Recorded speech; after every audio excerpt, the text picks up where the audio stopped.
আপনাদের সামনে আজকে আমি তুলে ধরবো ইনশাআল্লাহ। খাতা কলম থাকলে নোট করবেন, না থাকলে যাদের কাছে অ্যান্ড্রয়েড ফোন আছে সেখানেও নোট করার সিস্টেম আছে না? হ্যাঁ, ক্লাসের পড়া ক্লাসে শিখবেন। এটা তো ক্লাস। এই যে মাহফিলগুলো, আপনারা যারা আম জনতা আছেন, এটা তো আপনাদের ক্লাসরুম। আপনারা ইসলাম শিখবেন কোন জায়গা থেকে? মাদ্রাসায় যেতে পারেন নাই, আপনারা কোনো ইসলামী বিশ্ববিদ্যালয়ে পড়াশোনা করতে পারেন নাই, তাফসির বিভাগ নিয়ে, হাদিস বিভাগ নিয়ে, ফিকহ নিয়ে, আদব নিয়ে পড়তে পারেন নাই, এখন ইসলাম জানবেন কিভাবে? এই যে আলেম ওলামাদের যে সকল মজলিসে কোরআন হাদিসের আলোচনা হয়, এগুলো আপনাদের ক্লাসরুম, এগুলো আপনাদের ক্লাস করার জায়গা। এখান থেকে আমরা দ্বীন শিখব এবং সেই জ্ঞান অনুযায়ী, সেই দ্বীনি জ্ঞান অনুযায়ী আমরা আমাদের প্র্যাকটিক্যাল লাইফকে পরিচালনা করবো। আল্লাহ আমাদেরকে তৌফিক দেন। এর জন্য আলোচনাগুলো আমরা যাদের সম্ভব নোট করার চেষ্টা করবো ইনশাআল্লাহ। আজকের আলোচনার শিরোনাম হচ্ছে নবী করিম সাল্লাল্লাহু আলাইহি ওয়াসাল্লামকে দেওয়া আল্লাহ তাআলার 15টি বিশেষ মর্যাদা। কতটি মর্যাদা? সবাই বলেন কতটি? নাম্বার 1 শুরু হচ্ছে, মনে রাখতে হবে, আলোচনার শেষে জিজ্ঞেস করব, না পারলে কিন্তু খবর আছে।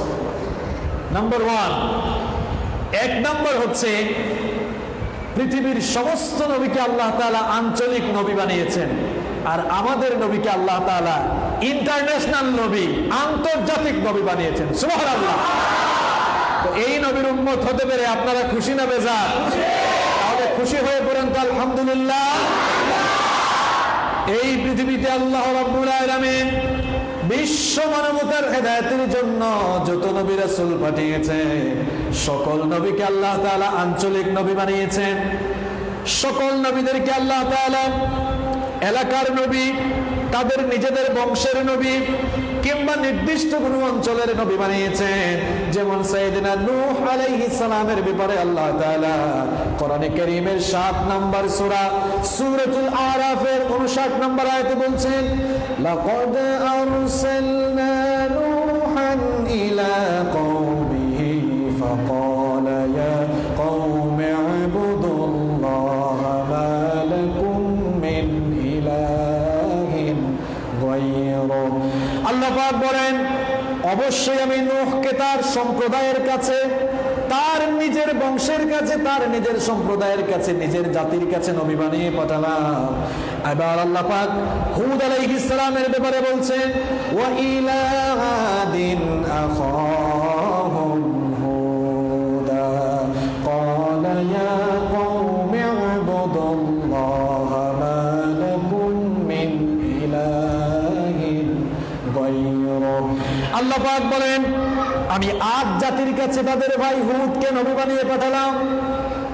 তাহলে আদ জাতির কাছে যাকে নবী বানিয়ে পাঠানো হয়েছে, সেই নবীর নাম কি? হুদ। সেই নবীর নাম কি? হুদ আলাইহিস সালাম।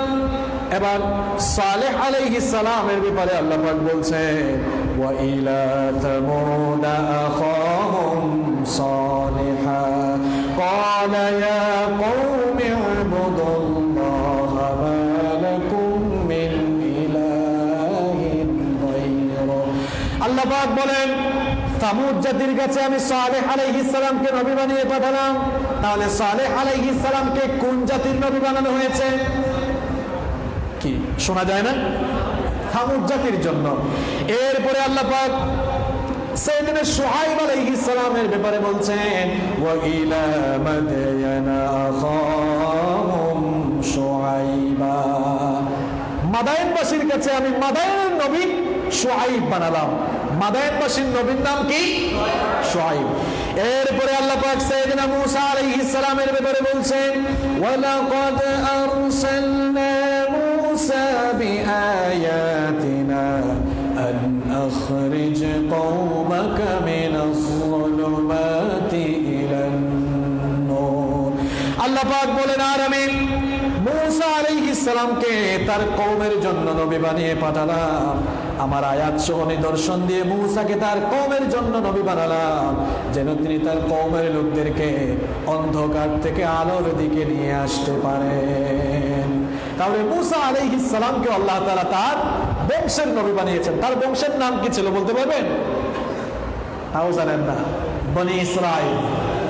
তার বংশের নাম কি ছিল? এবার সাইয়েদনা ঈসা ইবনে মারইয়াম, ঈসা রূহুল্লাহর ব্যাপারে আল্লাহ তাআলা বলছেন, ওয়া ইয ক্বালা ঈসা ইবনু মারইয়াম ইয়া বানি ইসরাঈল ইন্নী রাসূলুল্লাহি ইলাইকুম ইলা আখিরিল আয়া। সূরা সফের মধ্যে আল্লাহ তাআলা বলেছেন,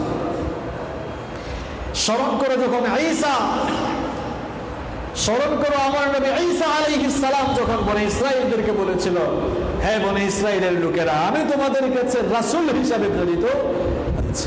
তাহলে ঈসা আলাইহিস সালামকেও যেই জাতির কাছে নবী বানিয়ে পাঠানো হয়েছে সেই জাতির নাম কি ছিল? বনি ইসরাঈল। এবার আপনারা আমাকে বলেন তো, আমাদের নবী মুহাম্মদ বলেন সাল্লাল্লাহু আলাইহি ওয়াসাল্লামকে কোন বংশের নবী বানানো হয়েছে?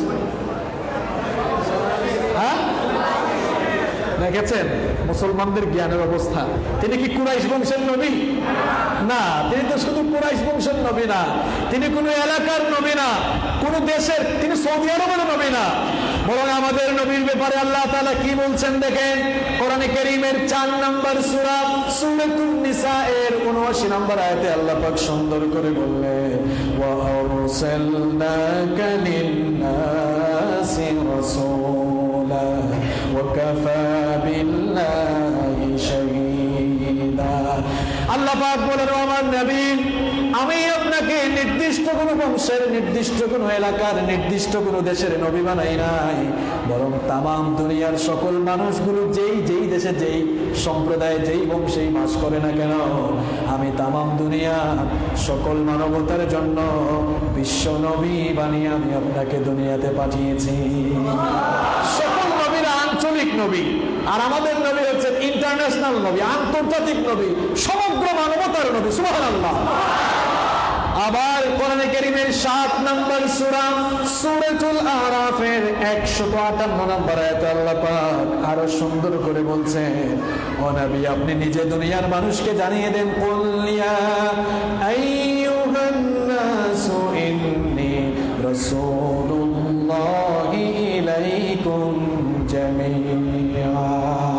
হে নবী, আপনি জানিয়ে দেন, হে দুনিয়ার মানুষরা, আইয়ুহান নাস, আইয়ুহাল মুসলিমুন বলা হয় নাই, আইয়ুহাল মুমিনুন, আইয়ুহাল মুসলিমুন বলা হয় নাই, বলা হয়েছে আইয়ুহান নাস, গোটা পৃথিবীর মানবতা। ভালো করে শোনো, ইন্নী রাসূলুল্লাহি ইলাইকুম জামিআ, আমি তোমাদের সকলের জন্য, পৃথিবীর তামাম মানুষের জন্য, সমগ্র মানবতার জন্য আমি নবী হিসাবে, বিশ্ব নবী হিসাবে আবির্ভূত হয়েছি। সুবহানাল্লাহ।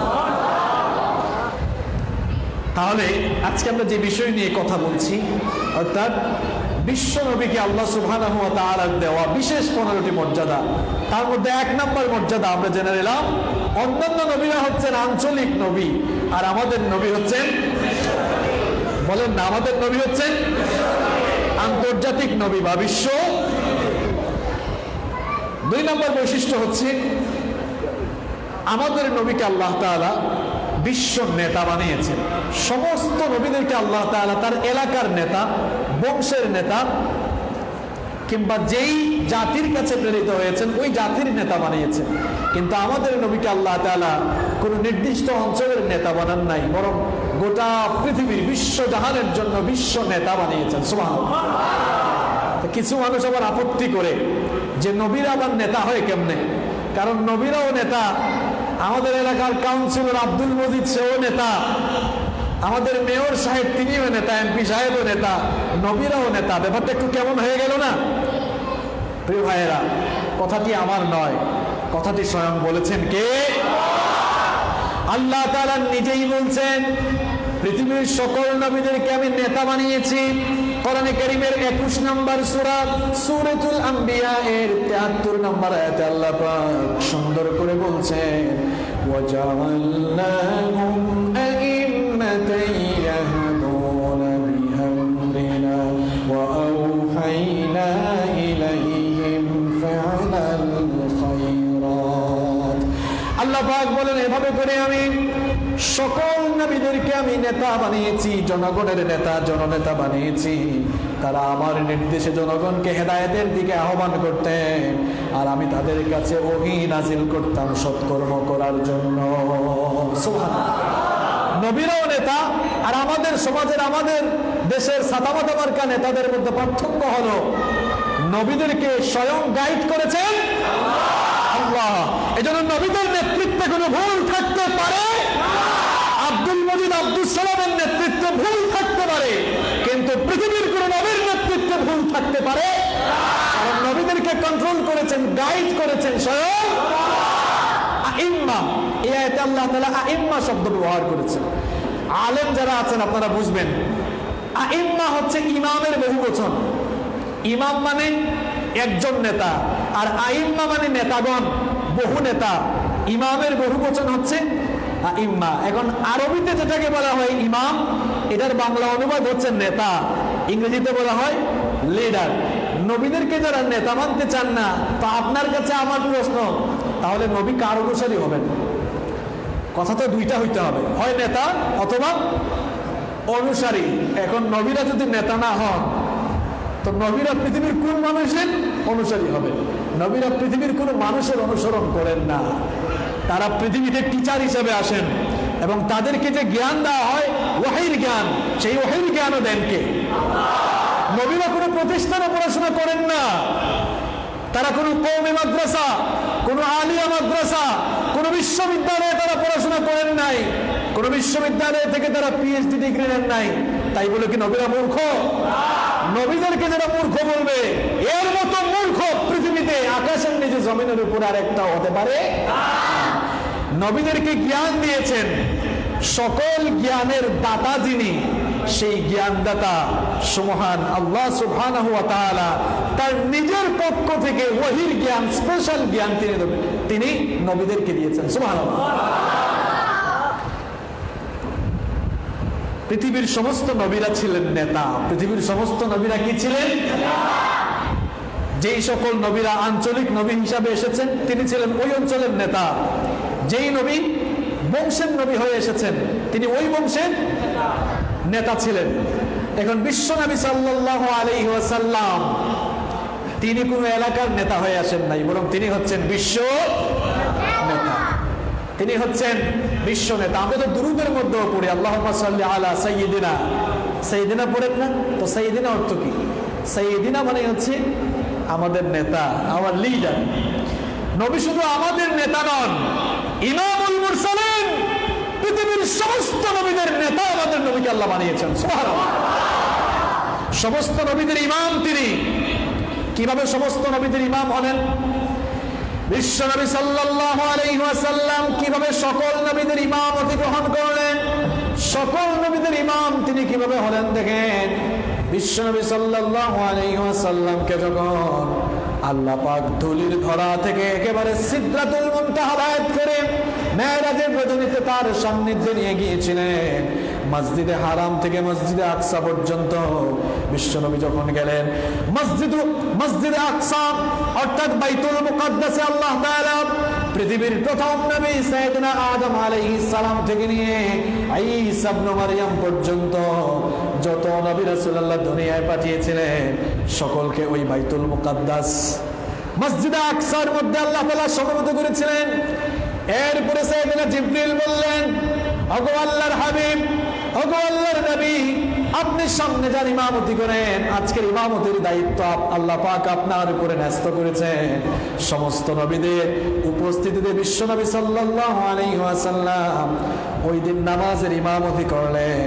সমস্ত নবীদের নামাজের ইমামতি করার মধ্য দিয়ে আল্লাহ পাক তার প্রিয় হাবিবকে ইমামুল মুরসালিন, সমস্ত নবী আর রাসূলদের ইমাম বানিয়ে দিলেন। তিনি শুধু গোটা দুনিয়ার মানুষের নেতা না, তিনি হচ্ছেন leader of the all prophets.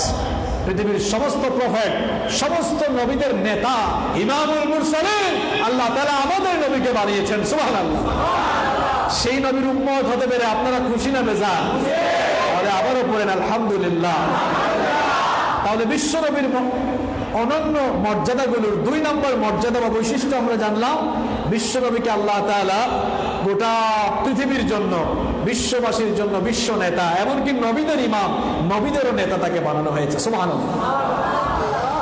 3 নম্বর বৈশিষ্ট্য হচ্ছে আল্লাহ তাআলা তার হাবিবকে এত সম্মান দিয়েছেন, এত মর্যাদা দিয়েছেন, পৃথিবীর অন্যান্য নবীদেরকে যখন ডাকার দরকার হয়েছে, সম্বোধন করার দরকার হয়েছে, অন্যান্য নবীদেরকে আল্লাহ তাআলা নাম ধরে ধরে ডেকেছেন। কিন্তু আমাদের নবীকে আল্লাহ তাআলা, কোরআনে কারীম খুলে দেখেন আপনি, 30 পারা পুরো কোরআন পড়েন, ভালোভাবে পড়াশোনা করেন, রিসার্চ করেন, দেখবেন একবারের জন্য আল্লাহ তাআলা তার প্রিয় নবীকে ইয়া মুহাম্মদ বলে সম্বোধন করেন নাই। সুবহানাল্লাহ। কিন্তু অন্যান্য নবীকে আল্লাহ পাক যখন যাকে ডাকার দরকার হয়েছে নাম ধরে ধরে রেখেছেন। কোরআন খুলে দেখেন, পৃথিবীর প্রথম মানুষ এবং প্রথম নবী সাইয়েদনা আদম আলাইহিস সালামকে যখন ডাকার দরকার হয়েছে, সকল মানুষের বাপ, আমাদের সবার বাপকে আদম আলাইহিস সালাম, তাকেও যখন ডাকার দরকার হয়েছে আল্লাহ পাক তাকে কিভাবে দেখেছেন দেখেন, ইয়া আদম উসকুন আনতা ওয়া যাওজুকাল জান্নাতা ওয়া কুলা মিনহা হাইথু রাগাদান হাইথু শি'তুমা ওয়া লা তাকরাবা হাযিহিশ শাজারাতা ফাতাকুনা মিনাজ জালিমিন। আল্লাহ তাআলা বললেন, ইয়া আদম, হে আদম, ইয়া আদম উসকুন আনতা ওয়া যাওজুকাল জান্নাহ, তুমি আর তোমার স্ত্রী জান্নাতে সানন্দে বসবাস করো। আদম আলাইহিস সালামকে ডাকার দরকার হয়েছে। আল্লাহ তাআলা তো চাইলে ডাকতে পারতেন, হে মানব জাতির পিতা, ডাকতে পারতেন না? ডাকতে পারতেন কিনা? ডাকতে পারতেন, কিন্তু না, আল্লাহ তাআলা নাম ধরে ডেকেছেন। আবার ফানি আদম যাকে বলা হয়, সাইয়েদনা নূহ আলাইহিস সালামকে যখন ডাক দেওয়ার দরকার হয়েছে তখন নাম ধরে ডাকলেন, ইয়া নূহ হুবিত বিসালামিন মিন্না, ডাক দিয়েছেন ইয়া নূহ, হে নূহ, নাম ধরে ডাকলেন। আবার যখন সাইয়েদনা মূসা কালিমুল্লাহ, যিনি সরাসরি আল্লাহর সাথে কথা বলেছেন, তাকেও যখন ডাক দেওয়ার দরকার হয়েছে আল্লাহ পাক নাম ধরে ডেকেছেন, ইয়া মূসা ইন্নী আনাল্লাহু রাব্বুল আলামিন, হে মূসা, আমি হচ্ছে তোমার রব, যিনি হচ্ছেন বিশ্ব জাহানের রব। সুবহানাল্লাহ। সেখানেও নাম ধরে ডেকেছেন। উলুল আজমি মিনার রুসুল সাইয়েদনা মূসা আলাইহিস সালাম, তাকেও আল্লাহ তাআলা নাম ধরে ডেকেছেন। আবার যখন সাইয়েদনা দাউদ আলাইহিস সালামকে ডাকার দরকার হয়েছে সেখানেও নাম ধরে ডাকলেন, ইয়া দাউদ ইন্না জাআলনাকা খলিফাতান ফিল আরদ, হে দাউদ, আমি তোমাকে আমার জমিনে খলিফা বানিয়েছি। সুবহানাল্লাহ। সেখানেও নাম ধরে ডেকেছেন। আবার যখন সাইয়েদনা ইব্রাহিম খলিলুল্লাহ, তাকেও যখন ডাকার দরকার হয়েছে আল্লাহ পাক এভাবে ডাকলেন, ইয়া ইব্রাহিম ক্বাদ সাদ্দাকতার রুয়া ইন্না কাযালিকা নাজজিল মুহসিনিন। ইব্রাহিম আলাইহিস সালামকেও যখন ডাকার দরকার হয়েছে নাম ধরে ডেকেছেন। লূত আলাইহিস সালামকে ডাকার দরকার হয়েছে, ডেকেছেন ইয়া লূত। জাকারিয়া আলাইহিস সালামকে ডাক দেওয়ার দরকার হয়েছে, ইয়া জাকারিয়া। সাইয়েদনা ইয়াহইয়া আলাইহিস সালামকে ডাকার দরকার হয়েছে, ডাক দিয়েছেন, ইয়া ইয়াহইয়া খুযিল কিতাবা বিকুওয়া, ইয়া ইয়াহইয়া বলে ডেকেছেন। এভাবে সকল নবীদেরকে আল্লাহর নাম ধরে ডাকলেন।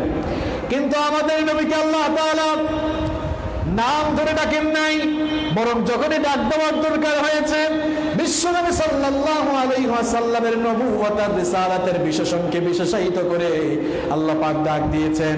যেমন আল্লাহ নবীকে আল্লাহ এভাবে সম্বোধন করেছেন, ইয়া আইয়ুহান নাবিয়্যু হাসবুকাল্লাহু ওয়া মান ইত্তাবা'আকা মিনাল মুমিনিন। আল্লাহু আকবার। বলেন না ইয়া মুহাম্মদ, বলেছেন ইয়া আইয়ুহান নাবিয়্যু, হে আমার নবী। সুবহানাল্লাহ। হে আমার নবী, আপনি এবং যারা আপনাকে অনুসরণ করে, আপনার অনুসারীরা অর্থাৎ আপনার উম্মতদের জন্য আমি আল্লাহই যথেষ্ট। সুবহানাল্লাহ। বিশ্ব নবীকে যখন ডাকার দরকার হয়েছে আল্লাহ পাক এভাবে ডেকেছেন, ইয়া আইয়ুহার রাসূল বাল্লিগ মা উনজিলা ইলাইকা মির রাব্বিক, হে আমার রাসূল, আপনার প্রতিপালকের কাছ থেকে যা এসেছে, রিসালাতের যে পয়গাম এসেছে তা আপনি মানুষের মাঝে পৌঁছিয়ে দিন। যখনই ডাকার দরকার হয়েছে ডেকেছেন আইয়ুহান নাবিয়্যু আইয়ুহার রাসূল। বিশ্বনবী সাল্লাল্লাহু আলাইহি ওয়াসাল্লাম কম্বল গায়ে দিয়ে শুয়ে আছেন, আল্লাহর দেখে ভালো লাগলো, বললেন আইয়ুহাল মুজাম্মিল, হে কম্বল আচ্ছাদিতকারী ব্যক্তি। সুবহানাল্লাহ। কম্বল গায়ে দিয়ে শুয়ে আছেন, বলেন নাই ইয়া মুহাম্মদ কুমিল লাইলা ইল্লা কালিলা, বলেন নাই, বলেছেন ইয়া আইয়ুহাল মুজাম্মিল কুমিল লাইলা ইল্লা কালিলা। আল্লাহু আকবার। আল্লাহ তো চাইলে বলতে পারতেন ইয়া মুহাম্মদ কুমিল লাইলা ইল্লা কালিলা। এগুলো আমি বানায় বলতেছি না, এই যে হুজুররা আছেন এখানে, আলেমরা আছেন, সূরাতুল মুজাম্মিলে আছে না, ইয়া আইয়ুহাল মুজাম্মিল কুমিল লাইলা ইল্লা কালিলা। মুজাম্মিল অর্থ কি? কম্বল আচ্ছাদিতকারী ব্যক্তি। দেখেছেন ইয়া আইয়ুহাল মুদ্দাথির, নাম ধরে ডাকেন নাই। বিশ্বনবীকে এই সম্মান দিয়েছেন কে? বিশ্বনবী সাল্লাল্লাহু আলাইহি ওয়াসাল্লামকে আল্লাহ নিজে কখনো নাম ধরে ডাকেন নাই। আবার উম্মতদেরকেও নিষেধ করলেন, খবরদার আমার নবীকে সম্মান দিয়ে আমি যেভাবে নাম ধরে ডাকি নাই, তোমরাও আমার নবীকে নাম ধরে ডেকো না।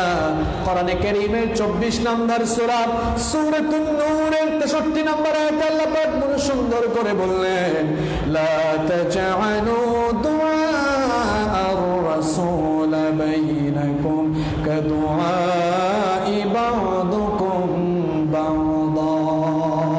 আল্লাহ তাআলা বললেন, তোমরা একজন আরেকজনকে যেভাবে নাম ধরে ডাকো, ডাকাডাকি করো, এই আব্দুল সালাম এদিকে আয়, ডাকবেন না আপনারা? হ্যাঁ, এই পিন্টু এদিকে আয়। এই যে একজন আরেকজনকে যেভাবে ডাকাডাকি করো, খবরদার, সাবধান, আমার নবীকে এভাবে নাম ধরে ডাকো না, কারণ আমি আরশের মালিক আল্লাহ নিজে কখনো আমার নবীকে নাম ধরে ডাকি নাই। সুবহানাল্লাহ। বিশ্ব নবীকে এই বিশেষ মর্যাদা দিয়েছেন কে? কয়টা বললাম? খায় ফেলছেন? জিজ্ঞেস করবো তো, ক্লাস টেস্ট আছে, আলোচনার শেষে ক্লাস টেস্ট আছে। কয়টা বললাম? নাম্বার 4। 4 নম্বর হচ্ছে আল্লাহ তাআলা আমাদের নবীর মাধ্যমে নবুয়তের দরজাকে বন্ধ করে দিয়েছেন। সুবহানাল্লাহ। নবুয়তের একটা গেট আছে, নবুয়তের একটা দরজা আছে। বিশ্ব নবীর আগমনের মধ্য দিয়ে আল্লাহ তাআলা ওই নবুয়তের গেটটাকে চিরতরে বন্ধ করে দিয়েছেন, লক করে দিয়েছেন। সুবহানাল্লাহ। আর আনলক হবে না। তবে কিছু কিছু শয়তানরা আনলক করতে চায়, এটা তো বিশ্বনবীও বলে গিয়েছেন।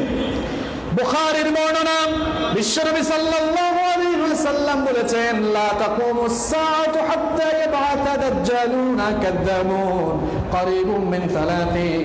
বিশ্বনবী সাল্লাল্লাহু আলাইহি ওয়াসাল্লাম বলেছেন, আমার পরে 30 জন ভণ্ড নবী তাদের ভণ্ড নবুয়তি দাবি করার আগ পর্যন্ত কিয়ামত হবে না। কতজন? নবুয়তের যেই গেটটা লক হয়ে আছে, এই গেটটাকে আনলক করতে চাইবে কতজন? কথা কয় না, কতজন? 30 জন। এটা বলে গিয়েছেন মুহাম্মদ সাল্লাল্লাহু আলাইহি ওয়াসাল্লাম। অলরেডি 27-28 জন, অলরেডি 27-28 জন বিশ্ববিখ্যাত শয়তান তাদেরকে ভণ্ড নবী বলে দাবি করেছে, কিন্তু কেউ টিকতে পেরেছে? কথা কন না কেন, টিকতে পেরেছে? গেল শতাব্দীতেও পাঞ্জাবের এক কুখ্যাত কাফের মির্জা গোলাম আহমদ কাদিয়ানি, সেও তাকে নবী বলে দাবি করেছিল। এই কাদিয়ানিরা আহমদি জামাত নিয়ে কিন্তু বাংলাদেশে আছে। আপনাদেরকে সাবধান হওয়া দরকার। গত কয়েক মাস ধরে তারা বিভিন্ন ইউটিউব চ্যানেল খুলে দেখবেন, খুব সুন্দর সুন্দর টুপি মাথায় দেয়, খুব সুন্দর সুন্দর জুব্বা পরে সুন্দর সুন্দর কথা বলে। এই যে কয়েকটা শয়তান ইউটিউব চ্যানেল খুলে এখন মির্জা গোলাম আহমদ কাদিয়ানির দূষর হয়ে তারা এখন বিভ্রান্তি আর ফিতনা ছড়াচ্ছে। কাদিয়ানিরা কিন্তু নামাজও পড়ে, তাদের মসজিদও আছে। খবরদার, কাদিয়ানিদের মসজিদে নামাজ আদায় করলে আপনার নামাজ হবে। এরা বিভিন্ন নাম নিয়ে আছে, আহমদি জামাত, আহমদিয়া জামাত, বিভিন্ন নাম নিয়ে তারা এখনো আছে। এই কাদিয়ানিরা কাফের। কাদিয়ানিদেরকে যারা কাফের বলবে না তারাও। এবার প্রশ্ন হচ্ছে কাফের হবে কেন? কাফের হওয়ার তো একটা কারণ থাকা চাই। কাদিয়ানীরা এই জন্যই কাফের, তারা মুহাম্মদ পড়েন সাল্লাল্লাহু আলাইহি ওয়াসাল্লামকে শেষ নবী হিসাবে মানে। আচ্ছা, রাসূল করিম সাল্লাল্লাহু আলাইহি ওয়াসাল্লামকে কেউ যদি শেষ নবী হিসাবে না মানে, সে কি আর মুসলমান থাকতে পারে? কারণ বিশ্বনবী সাল্লাল্লাহু আলাইহি ওয়াসাল্লামকে শেষ নবী বানিয়েছেন কে? কোরআন কারীমের 33 নম্বর সূরা সূরাতুল আহজাবের 40 নম্বর আয়াতে আল্লাহ পাক সুন্দর করে বললেন, মা কানা মুহাম্মাদুন আবা আহাদিম মির রিজালিকুম ওয়ালাকিন রাসূলুল্লাহি ওয়া খাতামান নাবিয়্যিন। আল্লাহ পাক বলেন, মুহাম্মদ পড়েন সাল্লাল্লাহু আলাইহি ওয়াসাল্লাম, তিনি তোমাদের পুরুষদের থেকে কারো পিতা নন, তিনি হচ্ছেন আল্লাহর প্রেরিত রাসূল, আর তিনি হচ্ছেন আল্লাহর প্রেরিত সর্বশেষ পয়গম্বর, সর্বশেষ নবী। সুবহানাল্লাহ। ভালো করে শুনেন, কাদিয়ানীরা কোরআনের 30 পারার সব কিছু মানে, দুইটা শব্দ মানে না। এই যে খাতামান নবিয়্যিন, কয়টা শব্দ হয়? এই দুইটা শব্দ না মানার কারণে কাদিয়ানীরা কাফের। এই কাদিয়ানীদেরকে যারা কাফের বলবে না, তারা কাফের। আমাদের দেশে আলেমদের মধ্যে বহু দল আছে, আছে না? কিন্তু এই একটা ইস্যু নিয়ে সব দলের আলেমরা একমত। এটা কওমি বলেন, আলিয়া বলেন, হেফাজত বলেন, জামাত বলেন, চরমুনাই বলেন, ঠান্ডা সুন্নি বলেন, গরম সুন্নি বলেন, যত দলেরই আলেম ওলামা থাকুক না কেন, সবাই এই জায়গায় কিন্তু একমত যে কাদিয়ানীরা হচ্ছে কাফের। কাদিয়ানীরা আমাদের এই দেশে আছে, তারা এই দেশের নাগরিক হয়ে বসবাস করবে, এতে আমাদের কোনো আপত্তি নাই। কিন্তু তারা মুসলমান হিসেবে তাদেরকে দাবি করতে পারবে না, কারণ তারা মুসলমান নাম নিয়ে মুসলিম বেশ ধারণ করে বহু মুসলমান। এজন্য সকল দলের সকল মতের আলেমদের দাবি হচ্ছে, কাদিয়ানীদেরকে এই দেশে রাষ্ট্রীয়ভাবে কাফের ঘোষণা করতে হবে। তারা এই দেশে থাকবে, আমাদের কোনো আপত্তি নাই। নাগরিক যত সুবিধা আছে সকল সুবিধা তারা ভোগ করবে, এতেও কোনো আমাদের আপত্তি নাই। কিন্তু মুসলিম পরিচয় দিয়ে তারা এই দেশে থাকতে পারবে। তাহলে আমাদের নবীর একটি বিশেষ স্পেশালিটি হলো, একটি ডিগনিটি হচ্ছে, আল্লাহ তাআলা তাকে খাতামান নবিয়্যিন, তাকে আল্লাহ তাআলা সর্বশেষ নবী বানিয়ে তার মাধ্যমে নবুয়তের দরজা আল্লাহ তাআলা বন্ধ করে দিয়েছেন। সুবহানাল্লাহ। 4টা গেল। নাম্বার 5 নম্বর হচ্ছে, আল্লাহ তাআলা আমাদের নবীকে পৃথিবীর সমস্ত নবীদের উপরে কোয়ালিফাইড করেছে। চায় না, সাইয়েদনা আদম আলাইহিস সালাম থেকে ঈসা আলাইহিস সালাম পর্যন্ত সকল নবীকে আল্লাহ তাআলা যে কোয়ালিটি, যে গুণ দিলেন, সকল গুণাবলীকে আল্লাহ তাআলা একত্রিত করে আমাদের নবীকে দিয়েছেন। সুবহানাল্লাহ। এক একজন নবীর উপরে এক একজন নবীকে আল্লাহ তাআলা শ্রেষ্ঠত্ব দিয়েছেন, আর এক এক জিনিসের উপরে এক এক জিনিসের শ্রেষ্ঠত্ব দেওয়া, এটা হচ্ছে সুন্নাতুল্লাহ, এটা আল্লাহর সুন্নাহ। এজন্য বলা হয়, ফাদ্দালাল্লাহু জামানান আলা জামান কামা ফাদ্দালা মাকানান আলা মাকান। আল্লাহ তাআলা সময়ের উপরে সময়কে শ্রেষ্ঠত্ব দেন, আবার আল্লাহ তাআলা স্থানের উপরে স্থানকেও প্রাধান্য দেন। যেমন পৃথিবীর সকল স্থান, সকল দেশ, সকল এলাকার উপরে একটি এলাকাকে আল্লাহ তাআলা প্রাধান্য দিয়েছেন। সেই এলাকার নাম কি? হ্যাঁ, মাশাআল্লাহ, সেই এলাকার নাম কি? এত প্রাধান্য দিয়েছেন, এই মনে করেছেন ওয়াত্তিনি ওয়াজ-যাইতুনি ওয়া তুরি সিনিনা ওয়া হাদাল বালাদিল আমিন। তিনের শপথ, জাইতুনের শপথ, তুর পাহাড়ের শপথ এবং এই পবিত্র নগরী মক্কার শপথ। সুবহানাল্লাহ। আবার সময়ের উপরে আল্লাহ তাআলা সময়ের প্রাধান্য দেন। যদি বলি আমি, যেমন 365 দিনের মধ্যে একটা দিনকে আল্লাহ তাআলা প্রাধান্য দিয়েছেন। কোন দিন বলতে পারবেন? হ্যাঁ, না না না, দিন লাইলাতুল কদর তো এটা রাত, দিন ইয়াউমে আরাফা, ইয়াউমে আরাফা। আর সকল রাতগুলোর উপরে একটি রাতকে আল্লাহ প্রাধান্য দিয়েছেন, সেই রাতের নাম লাইলাতুল। আবার সকল মাসের উপরে একটি মাসকে প্রাধান্য দিয়েছেন, সেই মাসের নাম কি? ফাদ্দালাল্লাহু জামানান আলা জামান কামা ফাদ্দালা মাকানান আলা মাকান। এভাবে আল্লাহ তাআলা এক এক নবীর উপরে আরেক নবীকে প্রাধান্য দেন। এটা আমার কথা নয়, কোরআনে কারীমের 2 নম্বর সূরা সূরাতুল বাকারা এর 253 নম্বর আয়াতে আল্লাহ পাক সুন্দর করে বললেন, 3 নম্বর পারার শুরুতেই রয়েছে তিলকার রুসুলু ফাদ্দালনা বা'দাহুম আলা বা'দ। ওই নবীদের থেকে একজনের উপরে আরেকজনকে আল্লাহ তাআলা প্রায়োরিটি দিয়েছেন, প্রাধান্য দিয়েছেন। কাউকে আল্লাহ তাআলা নিজের খালিল, নিজের বন্ধু বানিয়েছেন, যেমন ইব্রাহিম আলাইহিস সালামকে। আবার কাউকে আল্লাহ তাআলা কালিমুল্লাহ বানিয়েছেন, অর্থাৎ আল্লাহ তাআলা তার সাথে কথা বলেছেন। ওয়া কাল্লামাল্লাহু মূসা তাকলিমা, মূসা আলাইহিস সালামের সাথে কথা বলেছেন কে? আবার ঈসা রূহুল্লাহকে আল্লাহ তাআলা আরেকটি শ্রেষ্ঠত্ব দিলেন। 100 বছরের পুরনো কোনো কবরেও দাঁড়িয়ে তিনি যদি বলতেন কুম বিইذনিল্লাহ, ওই লোকটা আল্লাহ তাআলার হুকুমে, আল্লাহর অর্ডারে কি হয়ে যেত? জীবিত হয়ে যেত। পৃথিবীর সমস্ত নবীকে আল্লাহ তাআলা যে কোয়ালিটি দিলেন, যে স্পেশালিটি দিলেন, যে ডিগনিটি দিলেন, সবচাইতে বেশি ডিগনিটি আল্লাহ তাআলা আমাদের নবীকে দিয়েছেন। আর সেটা কিভাবে দিয়েছেন সেটা কি বলবো? সেটা কি বলবো? এত বেশি মর্যাদা দিয়েছেন, যেখানেই আল্লাহর নাম সেখানেই রাসূলের নাম। সুবহানাল্লাহ। আযানের মধ্যে আল্লাহর নামের সাথে রাসূলের নাম আছে না নাই? আল্লাহু আকবার, আল্লাহু আকবার, আশহাদু আল্লা ইলাহা ইল্লাল্লাহ, এরপরে আশহাদু আন্না মুহাম্মাদার রাসূলুল্লাহ। ইকামতে আল্লাহর নামের সাথে রাসূলের নাম উচ্চারণ হয় কি হয় না? আবার নামাজের মধ্যে আমরা তাসবিহ জপি কার? আল্লাহর তাসবিহ জপি, কিন্তু শেষ বৈঠকে গেলে আল্লাহুম্মা সাল্লি আলা মুহাম্মাদ আছে না নাই? সব জায়গায় যেখানেই আল্লাহর নাম সেখানেই রাসূলের নাম। সুবহানাল্লাহ। যারা চায় রাসূলের মর্যাদাকে মাটির সাথে মিশিয়ে দিতে, আল্লাহ তো বলছেন ওয়া রাফা'না লাকা যিকরাক, আর আমি সব জায়গায় আপনার প্রশংসা ছড়িয়ে দেব। সুবহানাল্লাহ। আমি আপনার যিকির, আপনার উচ্চারণ, আপনার মর্যাদাকে সব জায়গায় আমি ছড়িয়ে দেব। ওয়া রাফা'না, সুউচ্চ করে দিব। সুবহানাল্লাহ। আমাদের নবী যেমন শ্রেষ্ঠ, তেমনি উম্মত হিসাবে আমরা পৃথিবীর অন্যান্য নবীদের উম্মতের চেয়ে আমরাও শ্রেষ্ঠ। সুবহানাল্লাহ। আপনারা খুশি না বেজার?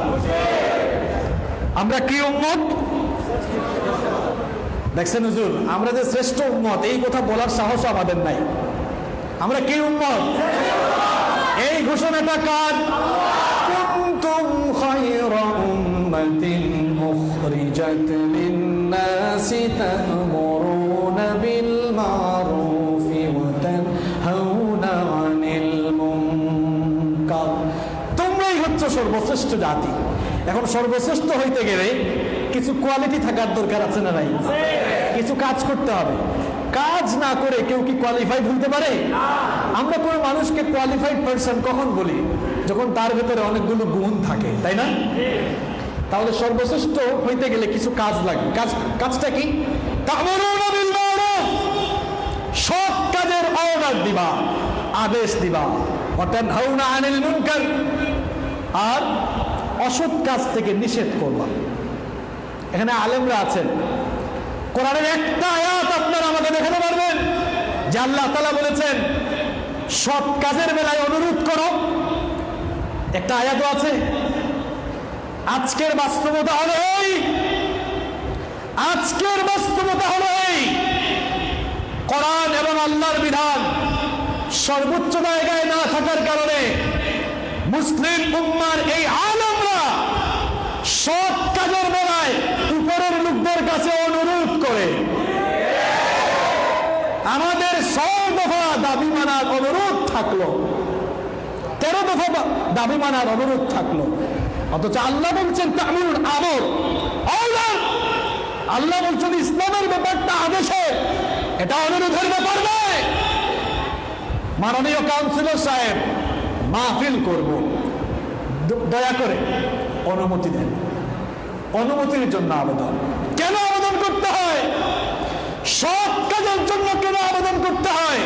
কারণ ইসলাম যেই জায়গায় থাকার কথা, আজ ইসলাম সেই জায়গায় নেই। আল্লাহ তাআলা বলছেন ইসলামের ব্যাপারটা অনুরোধের নয়, বরং ইসলামের ব্যাপারটা আদেশের ব্যাপার। আমরা এই জাতির আলেমরা এখন সরকারকে বলে অনুরোধ করছি এই জিনিসটা বন্ধ করেন। ইসলামের ব্যাপারটা অনুরোধের নয়, যদি ইসলাম আদেশের জায়গায় থাকতো তাহলে অনুরোধ করে রাখতো না, অর্ডার করে আদেশ দিয়ে আমরা অন্যায়গুলোকে বন্ধ করতে পারতাম। আদেশের জায়গায় আজ ইসলাম নেই। আল্লাহ তাআলা বলছেন তা'মুরুনা বিল মা'রুফ, কি সৎ কাজের অনুরোধ করো। অনুবাদ কি ভুল করলাম হুজুর? তা'মুরুনা বিল মা'রুফ এটার অর্থ কি সৎ কাজের অনুরোধ করো? No, never ever. সৎ কাজের আদেশ দাও, আদেশ করো। ইসলামের ব্যাপারটা অর্ডারে। বিশ্বনবী ইসলামকে অর্ডারের জায়গায় নিয়ে গিয়েছেন। বিশ্বনবী ইসলামকে অর্ডারের জায়গায় নিয়ে গিয়েছেন।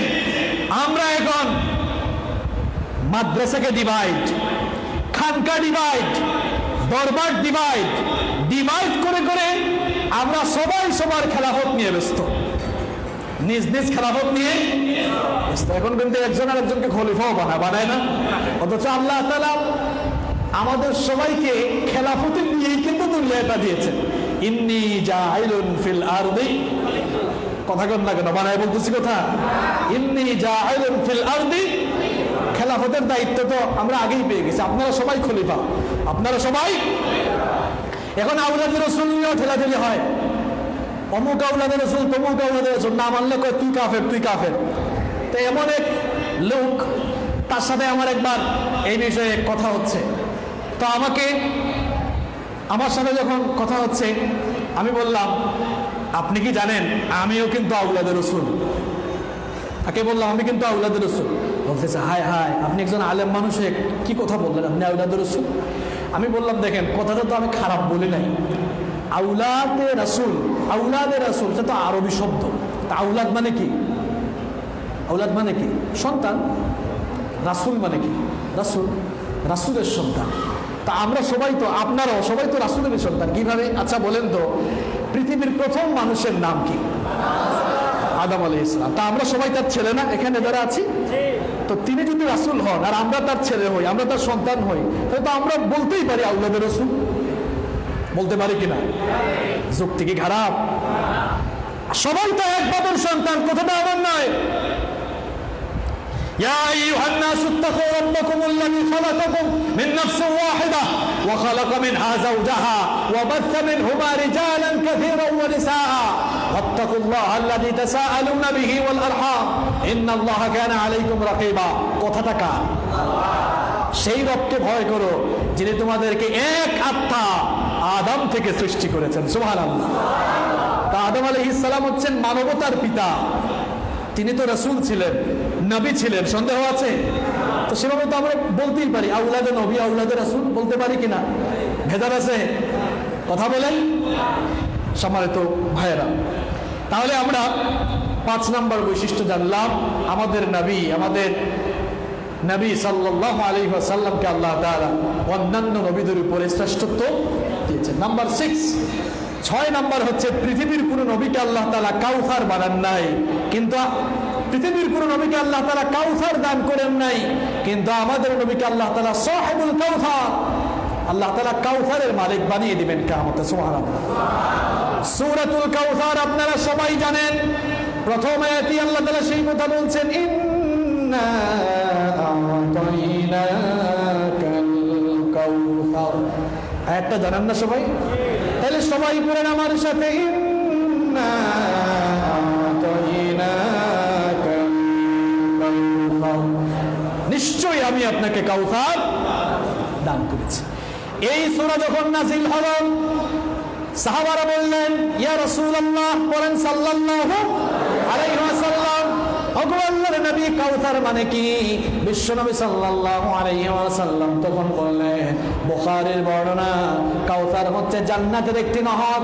কিয়ামতের দিন আকাশে যতগুলো তারকা আছে তার চাইতেও বেশি কাউসারের পেয়ালা আল্লাহ পাক আমাকে দান করবে।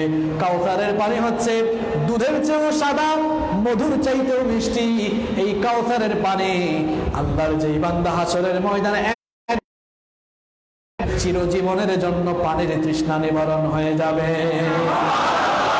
হাসরের সেই কঠিন বিভীষিকাময় দিনে হাসরের ময়দানে মানুষেরা দাঁড়িয়ে থাকবে, দাঁড়িয়ে থাকতে থাকতে মানুষেরা পেরেশান হয়ে যাবে।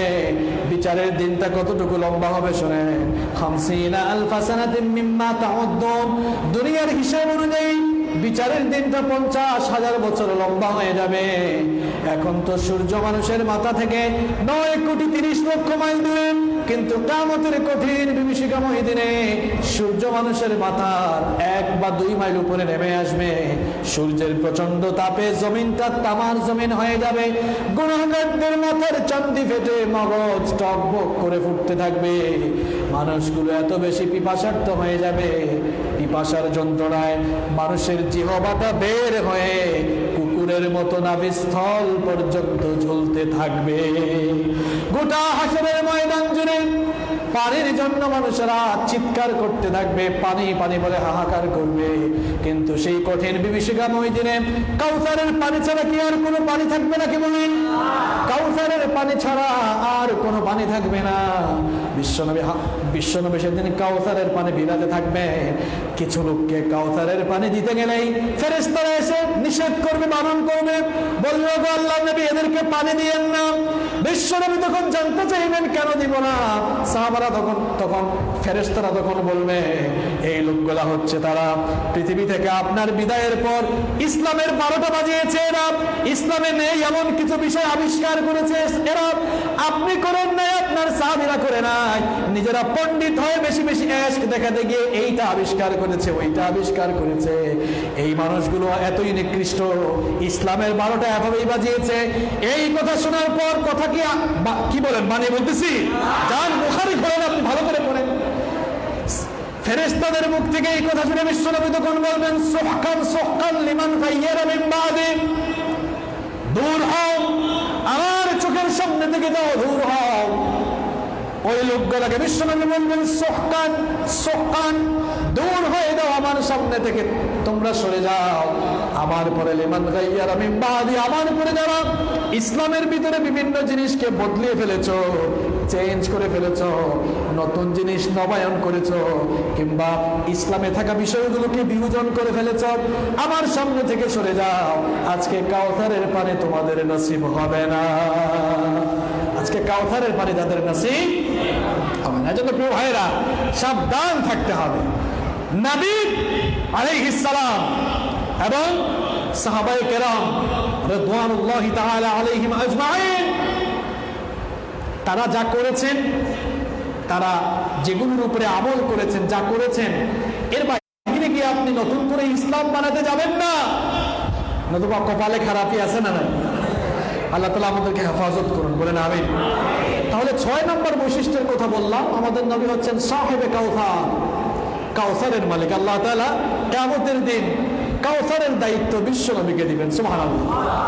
নাম্বার 7 নম্বর হচ্ছে আমাদের নবীকে আল্লাহ তাআলা প্রথম শাফায়াতকারী বানাবেন, যার শাফায়াত ছাড়া কিয়ামতের দিন বিচার কাজ শুরু হবে না। আল্লাহু আকবার! কেমন পাওয়ারফুল নবীর উম্মত হয়েছে আমরা চিন্তা করেছেন? ওনার সুপারিশ ছাড়া কিয়ামতের দিন আল্লাহ তাআলা বিচারই শুরু করতে চাইবেন না, সুবহানাল্লাহ। এই জন্য মুসলিম শরীফের বর্ণনায় বিশ্বনবী সাল্লাল্লাহু আলাইহি ওয়াসাল্লাম বলেছেন, আমার উম্মতের লোকেরা ভালো করে শোনো, আনা সাইয়্যিদু ওয়ালাদি আদম ইয়াউমাল কিয়ামা ওয়া আউওয়ালু মান ইয়ানশাক্কু আনহুল কবর ওয়া আউওয়ালু শাফি'আন ওয়া আনা আউওয়ালু মুশাফফা। বিশ্বনবী সাল্লাল্লাহু আলাইহি ওয়াসাল্লাম বলেছেন, কিয়ামতের দিন হাশরের ময়দানে পৃথিবীর সকল মানুষকে যখন আল্লাহ পাক একত্রিত করবেন, যেই ময়দানে পৃথিবীর সকল নবীরাও একত্রিত থাকবেন, সেই হাশরের কঠিন বিভীষিকাময় দিনে সমগ্র মানব জাতির নেতা আল্লাহ আমাকে বানাবেন।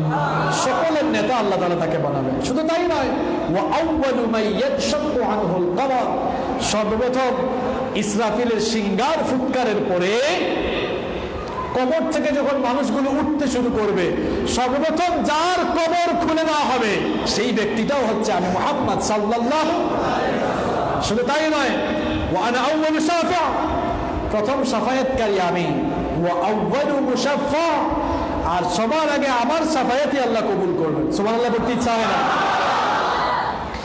কিয়ামতের কঠিন বিভীষিকাময় দিনে মানুষেরা দাঁড়িয়ে থাকবে, পেরেশান হয়ে যাবে, হয়রান হয়ে যাবে। দাঁড়িয়ে থাকতে থাকতে মানুষগুলো যখন হয়রান হয়ে যাবে, বিচার কার্য শুরু করার জন্য মানুষের আবার সাইয়েদনা আদম আলাইহিস সালামের কাছে গিয়ে বলবে, ওগো আমাদের বাবা আদম, আল্লাহ পাক আপনাকে সবার আগে বানিয়েছেন, আল্লাহ পাক নিজের কুদরতি হাতে আপনাকে বানিয়েছেন, তারপরে নিজেই আপনার ভিতরে রূহ ফুঁকে দিয়েছেন। হাসরের ময়দানে দাঁড়িয়ে থাকতে থাকতে আমাদের সহ্য হয় না, মেহেরবানি করে আল্লাহর কাছে একটু অ্যাপ্লিকেশন করেন, বিচারের কাজটা যেন শুরু হয়ে যায়। সাইয়েদনা আদম আলাইহিস সালাম তখন বলবেন, নাফসি নাফসি, নিজেকে নিয়ে আমি পেরেশান আছি, তোমরা আবার আমার কাছে এসেছো কেন? নিষিদ্ধ গাছের ফল ভক্ষণ করেছিলাম, জানি না আজ আল্লাহ পাক আমার সাথে কি ব্যবহার করে, নিজের চিন্তায় নিজেই পেরেশান, আমি পারবো না, আমাকে ডিস্টার্ব করো না, চলে যাও নূহের কাছে। লোকেরা আবার সাইয়েদনা নূহ আলাইহিস সালামের কাছে যাবে। সাইয়েদনা নূহ আলাইহিস সালাম তখন বলবেন, আমার কাছে এসেও লাভ নাই, কারণ আমি নিজেই আজ নাফসি নাফসি, নিজের ধান্দায় আছি, নিজের চিন্তায় আছি। আমি তো আমার উম্মতের জন্য বদদুয়া করেছিলাম, জানি না আজ আমার রব আমার সাথে কি দুর্ব্যবহার করে, আমি পারবো না, চলে যাও জাতির পিতা ইব্রাহিম আলাইহিস সালামের কাছে। লোকেরা এবার সাইয়েদনা ইব্রাহিম আলাইহিস সালামের কাছে যাবে। সাইয়েদনা ইব্রাহিম আলাইহিস সালাম তখন বলবেন, আমিও পারবো না, তোমরা চলে যাও মূসা কালিমুল্লাহর কাছে। লোকেরা এবার সাইয়েদনা মূসা আলাইহিস সালামের কাছে যাবে। সাইয়েদনা মূসা আলাইহিস সালাম বলবেন, আমিও তো নিজে নাফসি নাফসি, নিজের বাঁচার ধান্দায় আমি আছি, নিজেকে নিয়ে পেরেশান আছি, কারণ আমি তো ফেরাউনের বংশের একজনকে থাপ্পড় দিয়ে দুনিয়া থেকে বিদায় করে দিয়েছিলাম, জানি না আজ আল্লাহ পাক আমার সাথে কি ব্যবহার করে, নিজের চিন্তায় আছি, চলে যাও ঈসা রূহুল্লাহর কাছে। সাইয়েদনা ঈসা ইবনে মারইয়াম তখন বলবেন, আমিও তো নিজেই আজ নাফসি নাফসি, কারণ খ্রিস্টানরা আমাকে আল্লাহর ছেলে বানিয়েছে, জানি না আজ আল্লাহ পাক আমার সাথে কি দুর্ব্যবহার করেন। তিনি তখন বলবেন, এত জায়গায় ঘোরাঘুরি করে লাভ নাই, একেবারে জায়গা মতো যাও, চলে যাও বিশ্বনবী মুহাম্মদ করেন সাল্লাল্লাহু আলাইহি ওয়াসাল্লামের কাছে যাও। লোকেরা দেখুন বিশ্বনবী সাল্লাল্লাহু আলাইহি ওয়াসাল্লামের কাছে যাবে। বিশ্বনবী সাল্লাল্লাহু আলাইহি ওয়াসাল্লামের কাছে গিয়ে দেখবে বিশ্বনবী নাফসি নাফসি বলার পরিবর্তে উম্মতি উম্মতি বলে আহাজারি করছে। অন্যান্য নবীরা নাফসি নাফসি, আর আমার নবী যখন নাফসি নাফসি না বলে আমার আপনার জন্য উম্মতের জন্য উম্মতি উম্মতি বলবেন। সুবহানাল্লাহ। বিশ্বনবীর কাছে গিয়ে বলার পর, আবেদন করার পর, বিশ্বনবী তখন মাকামে মাহমুদের কাছে গিয়ে, আল্লাহর আরশের কাছে গিয়ে বিশ্বনবী সাল্লাল্লাহু আলাইহি ওয়াসাল্লাম আল্লাহর কুদরতি চরণে সাজদায় লুটিয়ে পড়বেন। আল্লাহ পাকের রহমতের দরিয়ায় তখন জোশ মারবে। আল্লাহ পাক তখন বলবেন, ওগো আমার হাবিব, ইরফা রাসাক, ইরফা রাসাক, আপনার মাথা উঠান, সাল তুতহু, কি চাইবেন আমার কাছে চান, কি বলতে চান বলেন, আপনি আজকে আমার কাছে যা চাইবেন আমি আপনার সকল চাওয়াগুলোকে পরিপূর্ণ করব। বিশ্বনবীর অ্যাপ্লিকেশনে বিচারের কার্য শুরু হবে, আর বিশ্বনবীকে আল্লাহ পাক বলবেন, ওগো আমার হাবিব, চিন্তার কোনো কারণ নাই, আপনি আপনার উম্মতদেরকে যার জন্য ইচ্ছা শাফায়াত করে করে আমার জান্নাতের ভেতর দাখিল হয়ে যান। বিশ্বনবীর শাফায়াত ছাড়া, সুপারিশ ছাড়া বিচার শুরু হবে না, আর বিশ্বনবীর সুপারিশ ছাড়া জান্নাতেও যাওয়া যাবে। তাহলে 7 নম্বর বৈশিষ্ট্য আমরা জানলাম, বিশ্বনবী হচ্ছেন আউয়ালু মুশাফফা, তিনি হচ্ছেন প্রথম, তিনি হচ্ছেন আউয়ালু শাফা ওয়া আউয়ালু মুশাফফা, প্রথম শাফায়াতকারী, এবং তার শাফায়াতি সবার আগে আল্লাহর কাছে কবুল। নাম্বার 8, 8 নম্বর হচ্ছেন বিশ্বনবী সাল্লাল্লাহু আলাইহি ওয়াসাল্লামই হচ্ছেন সেই ব্যক্তি যার মাধ্যমে জান্নাতের গেট ওপেন করা হবে। কি সুবহানাল্লাহ বলতে ইচ্ছা হয় না? বিশ্বনবীর আগে জান্নাতের ভেতরে কেউ ঢুকতে পারবে না। আদম আলাইহিস সালাম ঢুকতে পারবেন না, ঈসা আলাইহিস সালাম ঢুকতে পারবেন না, পৃথিবীর কোন নবীরা বিশ্বনবীর আগে জান্নাতে যেতে পারবেন না। মুসলিম শরীফের হাদিস, আনাস বিন মালিক রাদিয়াল্লাহু আনহু হাদিসটি বর্ণনা করেছেন। বিশ্বনবী সাল্লাল্লাহু আলাইহি ওয়াসাল্লাম বলেছেন, আতি বাবাল জান্নাতি ইয়াউমাল কিয়ামাহ, কিয়ামতের দিন আমি জান্নাতের দরজার কাছে আসব। আতি বাবাল জান্নাত, জান্নাতের দরজার কাছে আসব। জান্নাতের দরজার কাছে এসে আমি বলবো, ফাস্তাফতিহ, জান্নাতের দরজাটা ওপেন করে দাও, খুলে দাও। এই কথা বলার পরে ফায়াকুলুল খাজিন, জান্নাতের দারওয়ান ফেরেশতা বলবে, মান আনত, হু আর ইউ, তুমি কে?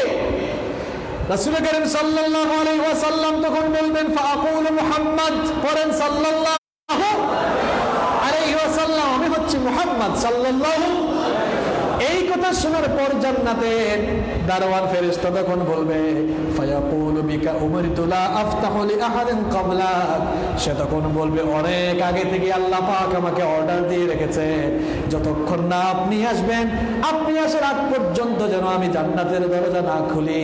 যেহেতু আপনি এসে গিয়েছেন, এবার আপনি জান্নাতের দরজা ওপেন করে জান্নাতের ভেতরে ঢুকেন। এই বিশেষত্ব, এই মর্যাদা পৃথিবীর অন্য কোন নবীকে দেওয়া হয়েছে? আমাদের নবীর মাধ্যমে জান্নাতের দরজা ওপেন করা হবে। সুবহানাল্লাহ। কষ্ট হচ্ছে আপনাদের? এই তো শেষ করে ফেলতেছে, আর 8টা তো বলেই ফেললাম, বাকি আছে কয়টা? 7টা। কষ্ট হচ্ছে? নাম্বার 9 নাম্বার হচ্ছে আমাদের নবীকে আল্লাহ তাআলা এত মর্যাদা দিয়েছেন, আমাদের নবীর উপরে সালাত এবং সালাম আল্লাহ তাআলা নিজে এবং ফেরেশতা পাঠান। সুবহানাল্লাহ। আল্লাহ তাআলা নিজে এবং তার ফেরেশতারা আমাদের নবীর উপরে সালাত এবং সালাম পাঠায়। সুবহানাল্লাহ।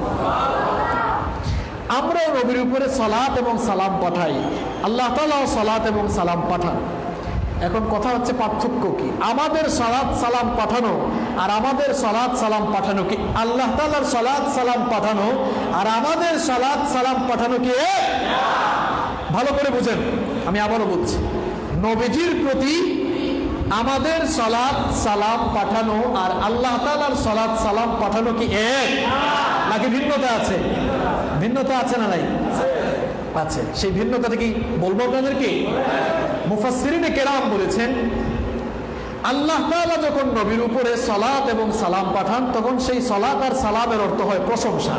অর্থাৎ আল্লাহ তাআলা ফেরেশতাদের কাছে নবীর প্রশংসা করেন, আর ফেরেশতারা নবীর উপরে সালাত আর সালাম পাঠানোর মানে হচ্ছে ফেরেশতারা নবীর জন্য দোয়া করে, আর আমরা নবীর উপরে সালাত আর সালাম পাঠানোর মানে হচ্ছে নবীর উপরে আমরা দুরূদ প্রেরণ করি। সুবহানাল্লাহ।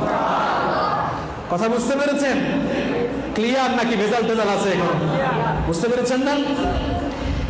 আমাদের নবীকে আল্লাহ এত মর্যাদা দিয়েছেন, আল্লাহ তাআলা নিজে এবং তার ফেরেশতারা নবীর উপরে সালাত আর সালাম পাঠান। কোরআনে কারীমের 33 নম্বর সূরা সূরাতুল আহজাবের 56 নম্বর আয়াতে আল্লাহ পাক সুন্দর করে বললেন, ইন্নাল্লাহা ওয়া মালাইকাতাহু ইউসাল্লুনা আলান নাবিয়্যি ইয়া আইয়ুহাল্লাযীনা আমানু সাল্লু আলাইহি ওয়া সাল্লিমু তাসলিমা। এই আয়াতটা আপনাদের কাছে কমন না আনকমন? খুব কমন। অর্থ অনেকে জানেন না। ইন্নাল্লাহা, নিশ্চয়ই আল্লাহ, ওয়া মালাইকাতাহু, মালাইকা হচ্ছে বহু বচন, এক বচনে হচ্ছে মালাক। আল্লাহ তাআলা এবং তার সকল ফেরেশতারা কি করেন? ইউসাল্লুনা, সালাত পাঠায় কার উপরে? আলান নবী, নবীর উপরে। এবার আল্লাহ তাআলা বলছেন, ইয়া আইয়ুহাল্লাযীনা আমানু, হে বিশ্বাসীরা, হে ঈমানদারেরা, সাল্লু আলাইহি ওয়া সাল্লিমু তাসলিমা, তোমরাও আমার নবীর উপরে সালাত আর সালাম পাঠাও। সুবহানাল্লাহ। বেশিরভাগ ইমাম, সংখ্যাগরিষ্ঠ ইমামরা এজন্য বলেছেন ইজতিহাদ করে যে নবীর উপরে দুরূদ পাঠ করা ওয়াজিব। দুরূদ পাঠ করা কি ওয়াজিব? নবীজির নাম শুনলো আর দুরূদ পড়লো না। বিশ্বনবী এবার ওই লোককে বলছেন, আল বাখিল মান যুকিরতু ইনদাহু ফালাম ইউসাল্লি আলাইয়া। তিরমিজি শরীফের হাদিস। বিশ্বনবী সাল্লাল্লাহু আলাইহি ওয়াসাল্লাম বলছেন, ওই ব্যক্তি হচ্ছে বাখিল, কিপটা। কিপটা বুঝেন তো আপনারা? ওই লোক হচ্ছে কৃপণ, যার সামনে আমার নাম উচ্চারিত হলো কিন্তু আমার উপরে দুরূদ পাঠ করল না। এই কুঅভ্যাস আমাদের অনেকের মধ্যে আছে। রাস্তাঘাটে আমরা অনেক সময় নবীজির নাম শুনি, কিংবা অনেক সময় আলোচনায়ও শুনি, কিন্তু আমরা একটু সাল্লাল্লাহু আলাইহি ওয়াসাল্লাম বলতে পারি না। আজকে থেকে বলবেন তো ইনশাআল্লাহ? নবীজির নাম শুনবেন, সাথে সাথে বলবেন সাল্লাল্লাহু। বিশ্বনবী সাল্লাল্লাহু আলাইহি ওয়াসাল্লাম বলেছেন, ওই ব্যক্তির উপরে লানত, ওই ব্যক্তি ধ্বংস হয়ে যাক, ওই ব্যক্তি অপমানিত হোক যেই ব্যক্তির সামনে আমি নবীর নাম উচ্চারিত হলো আর আমার নাম শোনার পরে আমার উপরে দুরূদ পড়লো না। ওই ব্যক্তির ধ্বংস কামনা করেছেন, মুহাম্মদ সাল্লাল্লাহু। তাহলে দুরূদ পাঠ করবেন তো? আর বিশ্বনবীর উপরে দুরূদ পাঠ করার ফজিলত কম না বেশি? দেখেন এবার তিরমিজি শরীফের বর্ণনায় বিশ্বনবী সাল্লাল্লাহু আলাইহি ওয়াসাল্লাম বলেছেন, আউলান নাসি বি ইয়াউমাল কিয়ামাতি আকসারুহুম আলাইয়া সালাত। বিশ্বনবী সাল্লাল্লাহু আলাইহি ওয়াসাল্লাম বলেছেন, তোমাদের মধ্যে তারাই আমার সবচাইতে বেশি কাছে থাকবে, নিকটে থাকবে। তোমাদের মধ্যে কিয়ামতের দিন তোমাদের মধ্যে সেই সকল লোকেরাই আমার কাছে, আমার নিকটে থাকবে যারা আমার উপরে সবচাইতে বেশি বেশি দুরূদ পাঠ করবে। বিশ্বনবীর উপরে দুরূদ পাঠ করলে কেমন লাভ, কেমন সওয়াব, কেমন ফজিলত দেখেন। বিশ্বনবী সাল্লাল্লাহু আলাইহি ওয়াসাল্লাম বলেছেন, মান সাল্লাল্লাহু আলাইয়া সালাতান ওয়াহিদাতান সাল্লাল্লাহু আলাইহি আশরু সালাওয়াত ওয়া হুত্তাত আনহু আশরু খাতিয়াত ওয়া রুফিআত লাহু আশরু দারাজাত। বিশ্বনবী সাল্লাল্লাহু আলাইহি ওয়াসাল্লাম বলেছেন, আল্লাহর যেই বান্দা আমার উপরে একবার দুরূদ পাঠ করবে, আল্লাহ পাক ওই বান্দার প্রতি 10 বার করে রহমত নাযিল করে। আপনি দুরূদ পাঠ করেন নবীর উপরে, যখনই দুরূদ পাঠ করবেন আল্লাহ তাআলা আপনার উপরে কয়টা রহমত নাযিল করেন। এখানেই শেষ নয়, ওয়া হুত্তাত আনহু আশরু খাতিয়াত, আপনার আমলনামা থেকে 10টা সগীরা গুনাহকে মিটিয়ে দেন, মুছে দেন কে? শুধু তাই নয়, ওয়া রুফিআত লাহু আশরু দারাজাত, সাথে সাথে আল্লাহ পাক আপনার 10টি মর্যাদা বৃদ্ধি করে দেন। 10টা নেকি দেওয়া হলো, এরপরে কি করা হলো? 10টা সগীরা গুনাহ মাফ করা হলো, আবার 10টা মর্যাদা বৃদ্ধি করে দিলেন কে? তাহলে বিশ্বনবীর উপরে দুরূদ পাঠ করা ওয়াজিব। দুরূদ পাঠ করবেন তো সবসময়? আমাদের নবীর উপরে দুরূদ পাঠ করেন স্বয়ং আল্লাহ। এই স্পেশালিটি তাকে দিয়েছেন কে? নাম্বার 10 নম্বর হচ্ছে, পৃথিবীর কোন মানুষের চরিত্রের সার্টিফিকেট আল্লাহ তাআলা তার আরশে আজিম থেকে সরাসরি লিপিবদ্ধ করে কিংবা সেখান থেকে ঘোষণা করেন নাই, কিন্তু আমাদের নবীর চরিত্রের সার্টিফিকেট স্বয়ং দিয়েছেন কে? কোরআনে কারীম খুলে দেখেন, কোরআনে কারীমের 68 নম্বর সূরা সূরাতুল কলামের 4 নম্বর আয়াতে আল্লাহ পাক সুন্দর করে বললেন, ওয়া ইন্নাকা লাআলা খুলুকিন নাযীম, নিশ্চয়ই আপনি এক সুমহান আদর্শের উপরে সুপ্রতিষ্ঠিত। সুবহানাল্লাহ। আমাদের দেশে তো মানুষ চরিত্র সার্টিফিকেট দেয়, কাউন্সিলররা মাঝে মাঝে দেয়, মেয়র সাহেবও দেন, এমপি সাহেবও দেয়। তো মাঝে মাঝে আপনারা দেখবেন যারা চরিত্র সার্টিফিকেট দেয় এদের নিজেদেরই কিন্তু চরিত্র ঠিক নাই। 2 দিন আগেই তো একজন ইমাম সাহেব গ্রেফতার হয়েছেন, 2-3 দিন আগে। ইমাম মানে নেতা আর কি, ইমাম সাহেব, নেতা সাহেব গ্রেফতার হয়েছে না? কি বলেন? আলেম ওলামাদেরকে ধরে অনেক সময় কুরআন সামনে রেখে বলে জঙ্গি বই পাওয়া গেছে, আর এদেরকে ধরার পরে পিস্তল পেয়েছে, ছুরি পেয়েছে, বোমা পেয়েছে, মদ পেয়েছে, গাঁজা পেয়েছে, হেরোইন পেয়েছে, একবারও বলে না এদেরকে জঙ্গি বলেছে। ইসলামের প্রতি তোমাদের মনোবাসনা, ধ্যান ধারণা কেমন, এগুলো কিন্তু মানুষ ভালো করেই জানে, ঠিক কি না? কোরআনকে যারা জঙ্গিবাদের কিতাব বলে, এরা হচ্ছে পৃথিবীর সবচাইতে বড় জঙ্গি। কোরআন জঙ্গিবাদের কথা বলে না। থামেন। কোরআন জঙ্গিবাদকে উস্কে দেয় না, বরং কোরআন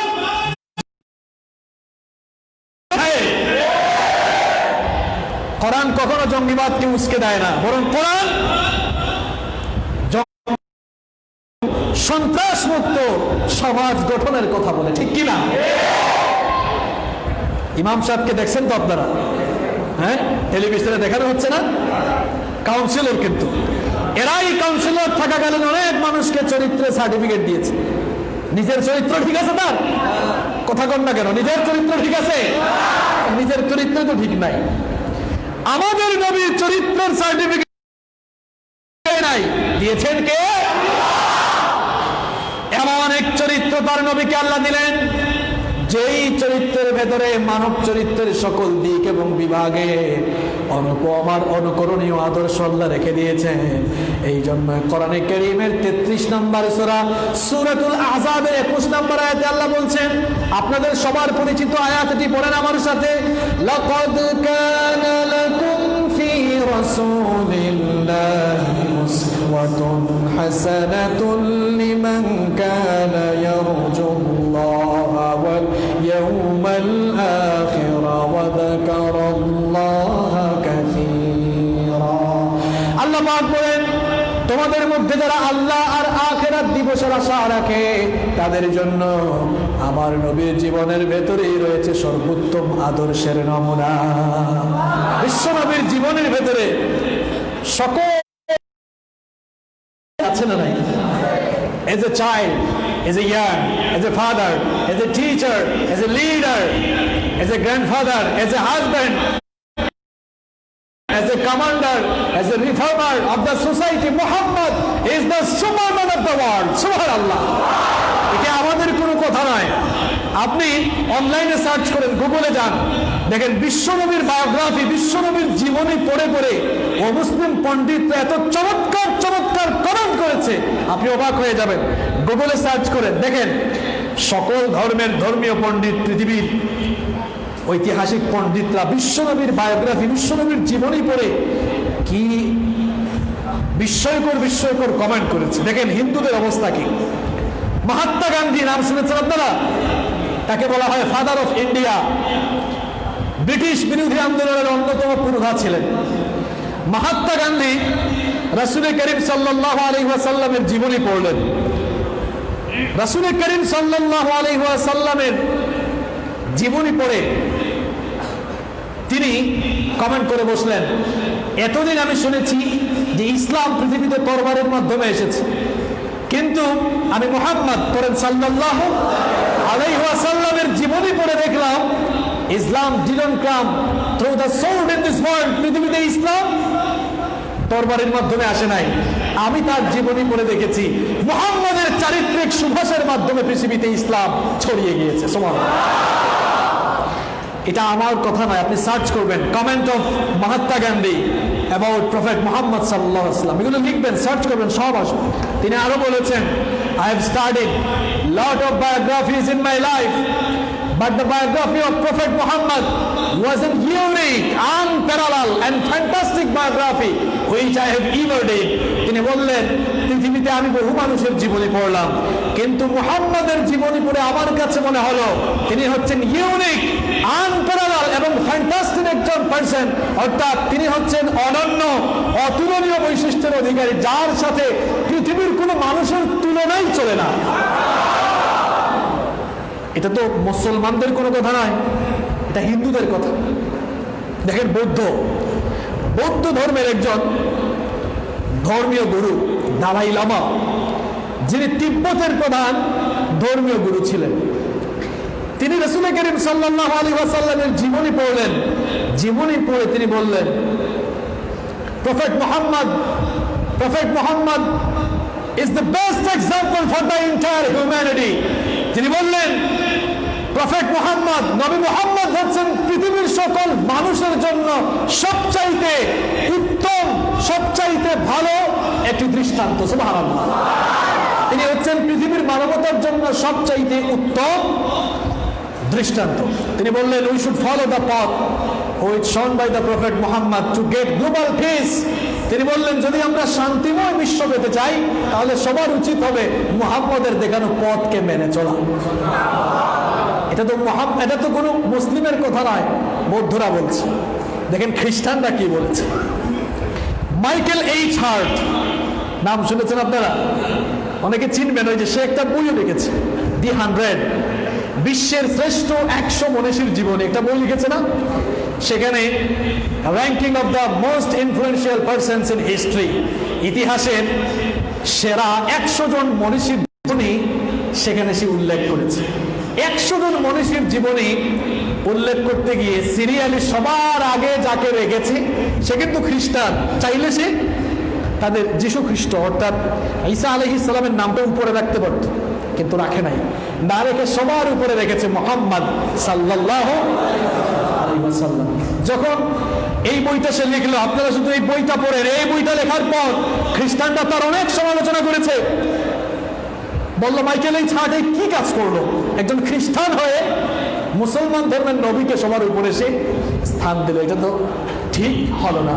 তিনি তখন সমালোচনার জবাব দিলেন, তিনি বললেন, তোমরা যারা আমার সমালোচনা করছো ভালো করে শোনো, he was the only man in history who was supremely successful on both the religious and secular level. তিনি বললেন, এই পৃথিবীতে আমি একজন মানুষকেই খুঁজে পেয়েছি যিনি ধর্মীয় এবং জাগতিক সকল ক্ষেত্রেই সফলতার দৃষ্টান্ত দেখিয়েছেন। সুবহানাল্লাহ। আরেকজন খ্রিস্টানের নাম বলেন, নেপোলিয়ন বোনাপার্টের নাম শুনেছেন না অনেকে? দেখেন, সে বিশ্বনবীর জীবনী পড়ে বলেছে, if the people of the world accept the ideology of Muhammad sallallahu alaihi wasallam, they will be guided on the path of happiness and prosperity. সে বলল, দুনিয়ার মানুষরা যদি মুহাম্মদ সাল্লাল্লাহু আলাইহি ওয়াসাল্লামের আইডিওলজিকে গ্রহণ করে তাহলে তারা সুখ এবং সমৃদ্ধির পথে পরিচালিত হবে। সুবহানাল্লাহ। দেখেন আপনারা ঐতিহাসিকরা কি বলেছেন, যারা ইতিহাস প্রণেতা, ঐতিহাসিক যারা, ঐতিহাসিকরা বলছেন যে প্রফেট মুহাম্মদ, নবীজি মুহাম্মদ সাল্লাল্লাহু আলাইহি ওয়াসাল্লাম হচ্ছেন গোটা পৃথিবীর মানুষের জন্য এক অনুসরণীয় এবং অনুকরণীয় ব্যক্তিত্ব, যার সাথে পৃথিবীর কোনো মানুষের তুলনা চলে না। আবার দেখেন আপনারা, ইংরেজি একজন বিখ্যাত সাহিত্যিক, বিশ্ববিখ্যাত ইংরেজি সাহিত্যিক, যারা বিভিন্ন বিশ্ববিদ্যালয়ে ইংরেজি ডিপার্টমেন্টে পড়াশোনা করেন, আপনারা জর্জ বার্নার্ডের নাম শুনেছেন তাই না? এই জর্জ বার্নার্ড বিশ্বনবীর জীবনী পড়েছে। বিশ্বনবীর জীবনী পড়ে সে বলল, এই লোকটার জীবনী পড়ে আমার আর এই, he was an undisputed leader in this world, এবং আরো বলেছিল, he must be called the savior of humanity, আমি তাকে পৃথিবীর অভিসম্পাদিত একজন নেতা এবং গোটা পৃথিবীর মানবতার ত্রাণকর্তা বলতে কোনো আপত্তি করব না। বিশ্বনবীর প্রশংসা শুধু আল্লাহ, ফেরেশতা এবং মুসলমানরা করে না, অমুসলিমরাও বিশ্বনবীর প্রশংসা করে, ঠিক কিনা? কিন্তু আজ যেই নবীর প্রশংসা আল্লাহ, ফেরেশতা, পৃথিবীর সমগ্র মুসলমান এবং অমুসলিম অনেক পণ্ডিত, অনেক ঐতিহাসিকরা করেছেন, আজ ফ্রান্সের সরকার রাষ্ট্রীয় মদদে বিশ্বনবীর ব্যঙ্গচিত্র করে, বিশ্বনবীকে অপমান করে গোটা দুনিয়ার মুসলমানদের কলিজায় আগুন দিয়েছে। সবচেয়ে অবাক লাগে, মুসলিম দেশের অনেক রাষ্ট্রপ্রধান ব্যাপারটি নিয়ে কোনো কথা বলে না। কেউ কেউ বলেছে, যারা বলেছে আমরা তাদেরকে সাধুবাদ জানাই, যারা বলে নাই আমরা আমাদের অন্তরের সকল ঘৃণাকে একত্রিত করে তাদের প্রতি নিক্ষেপ করছি। আমরা ফ্রান্সের সরকারকে বলতে চাই, ইমানুয়েল ম্যাক্রোকে আমরা বলতে চাই, তার নাম কিন্তু ইমান দিয়ে শুরু হয়েছে, ইমানুয়েল, আসলে তো সে একটা বেঈমান, সে একটা বিশ্ববিখ্যাত বেঈমান। আমরা তাদেরকে বলতে চাই, বিশ্বনবীকে অপমানমূলক যে কর্মকাণ্ড তোমরা করেছো, এর জন্য গোটা দুনিয়ার সমগ্র মুসলমানদের কাছে নিঃশর্ত ক্ষমা চাইতে হবে। যদি ক্ষমা না চাও, আমরা তো উগ্রতা অবলম্বন করব না, উগ্রতা আমাদের ধর্ম শিক্ষা দেয় না। তবে তুমি ভালো করে জেনে রাখবা, ভালো করে জেনে রাখবা, আল্লাহর নবীকে পৃথিবীতে যারাই অপমান করেছে তারাই ধ্বংসের অকল গহ্বরে উপনীত হয়েছে, ধ্বংস হয়ে যাবা।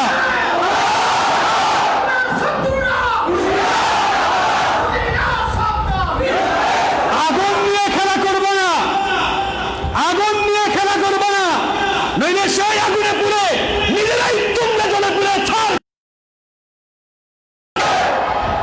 করোনা ভাইরাস, এটি ভাইরাস, আমরাও বিশ্বাস করি, এটি মহামারী, এটা আমরাও বিশ্বাস করি। তবে ভালো করে মনে রাখতে হবে, এটি জুনদুম মিন জুনুদিল্লাহ, এটি আল্লাহর পাঠানো গজব, আল্লাহর পাঠানো সৈনিক। বিশ্ব নবীকে অপমানের পরেই জরিপ দেখেন আপনারা, জরিপ দেখেন আপনারা, প্রত্যেক দিন 40-50 হাজার আক্রান্ত হওয়া শুরু হয়েছে। গজব আছে না নাই? গজব আছে না নাই? এইসব কর্মকাণ্ড বন্ধ করো, নইলে আল্লাহর গজবে ধ্বংস হয়ে যাবা। পৃথিবীতে মুসলমানরা হচ্ছে সবচাইতে পরধর্ম সহিষ্ণু জাতি। আমাদের ধর্ম উগ্রতা শিখায় না। বলেন তো, মুসলমানরা কোনোদিন বৌদ্ধদের গৌতম বুদ্ধকে কার্টুন বানাইছে আপনারা শুনছেন? হিন্দু ধর্মের কোন পণ্ডিতকে কার্টুন বানাইছে কিংবা ব্যঙ্গচিত্র অথবা অপমানমূলক কোনো কাজ করেছে শুনেছেন আপনারা কখনো? অন্য ধর্মকে নিয়ে সমালোচনা, অন্য ধর্মকে নিয়ে টিটকারি করা, এই শিক্ষা আমাদের ধর্ম আমাদেরকে দেয়। এজন্য মুসলমানরা হচ্ছে পৃথিবীর সবচাইতে পরধর্ম সহিষ্ণু জাতি। আমরা অন্য ধর্মের ভাই বোনদের প্রতি কোনো ঘৃণা বা বিদ্বেষ ছড়াই না, এটি আমরা বিশ্বাসও করি না। বরং আমরা সবার সাথে সুসম্পর্ক রেখে একটি সুন্দর সমাজ আমরা কায়েম করতে চাই, ঠিক কিনা? যদিও গোটা বিশ্বে মুসলমানদেরকে জঙ্গি হিসাবেই সবসময় দেখানো হয়, কিন্তু এইসব কর্মকাণ্ডে প্রমাণ হচ্ছে বরং পৃথিবীতে এই হিন্দু, বৌদ্ধ আর খ্রিস্টানরাই হচ্ছে সবচেয়ে বড় জঙ্গি। আমি এই বৌদ্ধদেরকে কেন জঙ্গি বললাম? এরা তো তারা, এই নেরামাতার বৌদ্ধরা আরাকানে আমাদের ভাই বোনদের উপরে নির্যাতনের ইস্তেমবিরাজ চালিয়েছে। এই হিন্দুদেরকে আমি জঙ্গি এই জন্য বলেছি, তোমরা কাশ্মীর আর দিল্লিতে মুসলমানদের রক্তে গোসল করেছো তোমরা, কিন্তু এই ভারতবর্ষকে আমরা 800 বছর শাসন করেছি, একটাও মুসলিমের গায়ে আমরা হাত দিই নাই। আমার ইসলাম আমাকে এটা শেখায় না। আমার ইসলাম সুন্দর, আমার ইসলাম মানবিক, এটা মানবতার ধর্ম, এটা মানুষকে মানবতা শিক্ষা দেয়, ঠিক কিনা? কষ্ট হচ্ছে আপনাদের? সম্মানিত ভাইয়েরা, তাহলে আমরা 10 নম্বর বৈশিষ্ট্য জানলাম। বিশ্বনবীর চরিত্রের সার্টিফিকেট দিয়েছেন কে? কষ্ট হচ্ছে আপনাদের? শেষ পর্যায়ে চলে এসেছে। নাম্বার 11 নম্বর হচ্ছে বিশ্বনবী সাল্লাল্লাহু আলাইহি ওয়াসাল্লামকে ভালোবাসা এবং তার অনুকরণ করা, এটাকে ঈমানের একটি অংশ বানিয়ে ফেলা হয়েছে। সুবহানাল্লাহ বলবেন না? বিশ্বনবীকে আপনি সবচাইতে বেশি ভালোবাসতে হবে। কোরআনে কারীমের 33 নম্বর সূরা সূরাতুল আহজাবের 6 নম্বর আয়াতে আল্লাহ পাক সুন্দর করে বললেন, আন-নাবিয়্যু আওলা বিল মুমিনিনা আনফুসিহিম। মুমিনদের কাছে সবচেয়ে ঘনিষ্ঠ, সবচেয়ে প্রিয়জন হচ্ছে রাসূল। মুমিনদের কাছে ভালোবাসার সবচাইতে বড় পাত্র হচ্ছেন রাসূল করিম সাল্লাল্লাহু আলাইহি ওয়াসাল্লাম। আবার বুখারীর বর্ণনায় বিশ্বনবী সাল্লাল্লাহু আলাইহি ওয়াসাল্লাম বললেন, লা ইউমিনু আহাদুকুম হাত্তা আকুনা আহাব্বা ইলাইহি মিন ওয়ালিদিহি ওয়া ওয়ালাদিহি ওয়ান নাসি আজমাইন। বিশ্বনবী সাল্লাল্লাহু আলাইহি ওয়াসাল্লাম বললেন, ততক্ষণ পর্যন্ত তোমরা ঈমানদার হতে পারবে না যতক্ষণ না তোমাদের ছেলে মেয়ে, তোমাদের মা বাবা, এমনকি দুনিয়ার সকল জিনিসের চাইতে আমি নবী তোমাদের কাছে ভালোবাসার প্রিয় পাত্র না হব। আপনার ছেলে মেয়ে, বউ বাচ্চা, সহায় সম্পদ সবকিছুর উপরে ভালোবাসতে হবে নবীজি সাল্লাল্লাহু আলাইহি ওয়াসাল্লাম। বিশ্বনবী সাল্লাল্লাহু আলাইহি ওয়াসাল্লামকে ওমর ইবনে খাত্তাব রাদিয়াল্লাহু আনহু একদিন বললেন, ইয়া রাসূলুল্লাহ, বলেন সাল্লাল্লাহু আলাইহি ওয়াসাল্লাম, আমি আপনাকে ভালোবাসি, তবে আমার জীবনের চাইতে বেশি নয়। এই কথা শুনে রাসূল করিম সাল্লাল্লাহু আলাইহি ওয়াসাল্লাম বললেন, হে ওমর, তোমার ঈমান এখনো পরিপূর্ণ হয়নি। ওমর রাদিয়াল্লাহু আনহু কিছুক্ষণ চুপচাপ থেকে চিন্তা ভাবনা করে এরপরে বললেন, ইয়া রাসূলুল্লাহ, বলেন সাল্লাল্লাহু আলাইহি ওয়াসাল্লাম, আমি আপনাকে ভালোবাসি, এমনকি এই ওমর তার নিজের জীবনের চেয়েও আপনাকে বেশি ভালোবাসি। রাসূল করিম সাল্লাল্লাহু আলাইহি ওয়াসাল্লাম বললেন, আল আন ইয়া ওমর, ওমর এখন তোমার ঈমান জায়গা মতো একেবারে পরিপূর্ণতার জায়গায় গিয়েছে। সুবহানাল্লাহ। কি বুঝলেন এখান থেকে? অর্থাৎ রাসূল করিম সাল্লাল্লাহু আলাইহি ওয়াসাল্লামকে আপনার নিজের জীবনের চেয়ে বেশি ভালোবাসতে। রাসূল করিম সাল্লাল্লাহু আলাইহি ওয়াসাল্লাম যে আদর্শ প্রতিষ্ঠার জন্য দুনিয়াতে এসেছেন, এই আদর্শের জন্য নিজের জানকে করে দিতে কোনো কুণ্ঠাবোধ করা যাবে। তবে বিশ্বনবীকে শুধু ভালোবাসলেই হবে না, ভালোবাসার সাথে অনুসরণ লাগবে। বিশ্বনবী সাল্লাল্লাহু আলাইহি ওয়াসাল্লামকে কিন্তু আবু তালেবও ভালোবেসেছে। তাই বলে কি আবু তালেব জান্নাতে গিয়েছে? এমনিতে তো তার ঈমান নাই, বেঈমান হওয়ার কারণে জাহান্নামে, কিন্তু ভালো তো বেসেছে। আপনিও ভালোবাসবেন, ঈমানের সাথে ভালোবাসবেন, কিন্তু শুধু ভালোবাসলে হবে না। এই ভালোবাসার একটি চূড়ান্ত দাবি হচ্ছে জীবনের সকল জায়গায় বিশ্বনবীকে মেনে চলা। এখন আমি বললাম আমি আশিকে রাসূল, কিন্তু আমি ফজরের নামাজ পড়ি না, তা আপনি কিসের আশিকে রাসূল? আপনি তো আশিকে রাসূল না, আপনি আশিকে শয়তান। কারণ নামাজ না পড়লে খুশি হয় কে? তা আপনার নাম তো আশিকে রাসূল না, আশিকে শয়তান বলতে হবে।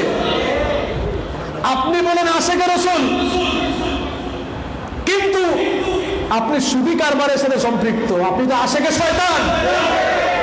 আপনি তো ঘুষ খান, চাঁদাবাজি করেন, টেন্ডারবাজি করেন, আবার বলে আশিকে রেলিতে তাকিয়ে দেখবেন আবার সামনের কাতারে ওই ঘুষখোরকে আবার দেখবেন সামনের কাতারে, আছে না নাই? এইরকম মানুষ এই এলাকায় নাই? হ্যাঁ, হেতে ঘুষখোর, চাঁদাবাজ, টেন্ডারবাজ, আরেকজনের জায়গা জোর করে দখল করেছে আর নিজেকে আশিকে রাসূল বলে দাবি করছে। তুই তো আশিকে রাসূল না, তুই হচ্ছে আশিকে শয়তান। সবচাইতে বড় ভণ্ড, ঠিক কিনা?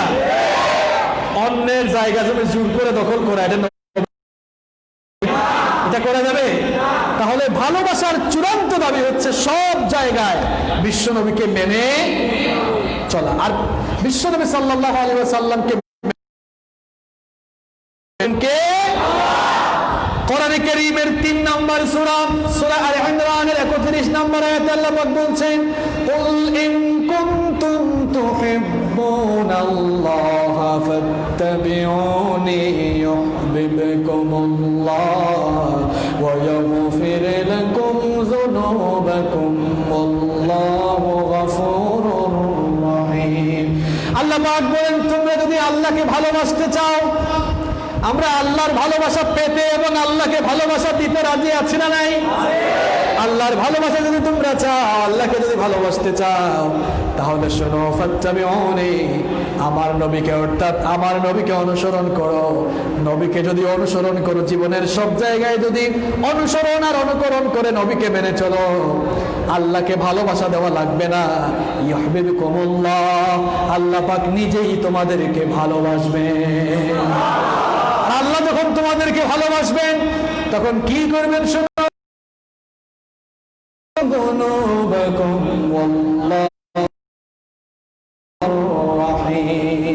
আল্লাহ যখন তোমাদেরকে ভালোবাসবেন তোমাদের সব গুনাহ মাফ করে দিবেন। সুবহানাল্লাহ। তাহলে বিশ্বনবীকে ভালোবাসার পাশাপাশি ভালোবাসার চূড়ান্ত যেই দাবি, সব জায়গায় বিশ্বনবীকে মেনে চলতে রাজি আছেন তো? আপনারা মানবেন তো? আল্লাহ আমাদেরকে তৌফিক দিন, বলেন আমিন।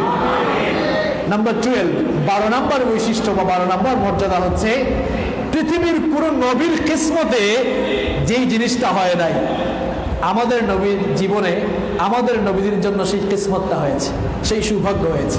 সেই বিষয়টা কি বলবো? মেরাজ। সেই বিষয়টা হচ্ছে, পৃথিবীর কোন নবীর কি মেরাজ হয়েছে? কথা বলেন, মেরাজ হয়েছে? পৃথিবীর কোন নবীর মেরাজ হয় নাই, কিন্তু আমাদের নবীকে আল্লাহ তাআলা এত সম্মান, এত মর্যাদা দিয়েছেন, ধুলির ধরা থেকে 7 আসমান পাড়ি দিয়ে সিদরাতুল মুনতাহা ভেদ করে আল্লাহ তাআলা তার সান্নিধ্যে তার হাবিবকে নিয়েছেন। সুবহানাল্লাহ। তাহলে অন্যান্য নবীদের চেয়ে আমাদের নবীর মর্যাদা কম না বেশি? শুধু কি বেশি না সবচাইতে বেশি? নাম্বার 13 নম্বর হচ্ছে, নবীজি সাল্লাল্লাহু আলাইহি ওয়াসাল্লামকে অপমান করা মানে হচ্ছে স্বয়ং আল্লাহকে অপমান করা। এই জন্য যেই জায়গাতেই নবীজিকে অপমান করা হয়, নবীজির অপমানের জবাব আল্লাহ তাআলা স্বয়ং নিজে দান করেন। সুবহানাল্লাহ বলতে চায় না?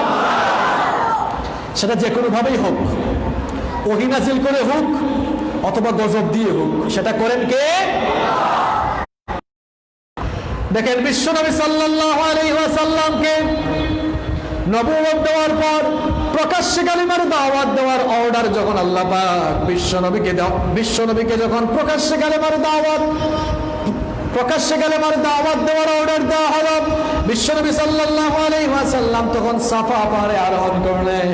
বুখারীর বর্ণনা, বুখারীর হাদিস, বিশ্বনবী তখন সাফা পাহাড়ে দাঁড়িয়ে বললেন, ইয়া সাবাহা, সাবধান, সতর্ক হও। বিশ্বনবীর এই কথা শুনে সকল মুশরিকরা সাফা পাহাড়ের চতুর্দিকে এসে সমবেত হলো। বিশ্বনবী তখন বললেন, রাআইতুম লাউ আখবারতুকুম আন্না খাইলান বিসিফিন হাদাল জাবাল তুরিদু আন তুগীরা আলাইকুম আকুনতুম মুসাদ্দিকিয়া। বিশ্বনবী সাল্লাল্লাহু আলাইহি ওয়াসাল্লাম তখন বললেন, ও আরব জাহানের কাফের বেঈমানরা শোনো, আমি যদি তোমাদেরকে বলি সাফা পাহাড়ের অপর প্রান্তে শত্রুপক্ষ তোমাদেরকে আক্রমণ করার জন্য অপেক্ষমান আছে, প্রস্তুতি নিয়েছে, তোমরা কি আমার কথা বিশ্বাস করবে নাকি? সকলেই তখন সমস্যার জবাব দিয়েছিল, আমরা তোমাকে জীবনেও কোনোদিন মিথ্যা বলতে শুনে নাই, তুমি যদি বলো তো অবশ্যই বিশ্বাস করব। এই কথা শুনে নবীজি সাল্লাল্লাহু আলাইহি ওয়াসাল্লাম তখন বললেন, যদি তোমরা আমাকে এতই বিশ্বাস করো তাহলে শোনো, ফাইন্নী নাযীরুল লাকুম বাইনা ইয়াদাই আযাবুন শাদীদ, আমি তোমাদের জন্য কঠিন আযাবের সতর্ককারী হয়ে এসেছি। আমাকে আল্লাহ পাক নবুয়তের রিসালাত দিয়েছেন, আমার উপরে ঈমান আনো। এই কথা শুনে কাফের মুশরিকরা তেলে বেগুনে জ্বলে উঠল। বিশেষ করে বিশ্বনবীর আপন চাচা আবু লাহাব হয়ে গেল, ক্ষিপ্ত হয়ে রাগকে কন্ট্রোল করতে না পেরে বিশ্বনবীকে গালি দিয়ে বলল, তাব্বাল্লাকা ইয়া মুহাম্মদ, তাব্বাল্লাকা ইয়া মুহাম্মদ, মুহাম্মদ তুমি ধ্বংস হয়ে যাও। নাউযুবিল্লাহ। যেই নবীর মর্যাদা আল্লাহ তাআলার পরেই সেই নবীকে গালি দেওয়া হয়েছে। আল্লাহ তাআলার ব্যাপারটা ভালো লেগেছে? আল্লাহ বরদাস্ত করেন নাই। সঙ্গে সঙ্গে গালির জবাব হিসাবে আবু লাহাবের নামে সূরা নাযিল করে দিয়েছেন। আপনারা এখন বলতে পারবেন হুজুর, আপনারা এখন বলতে পারেন হুজুর, একটু আগেই তো আপনি বললেন যে বিশ্বনবীকে গালি দিলে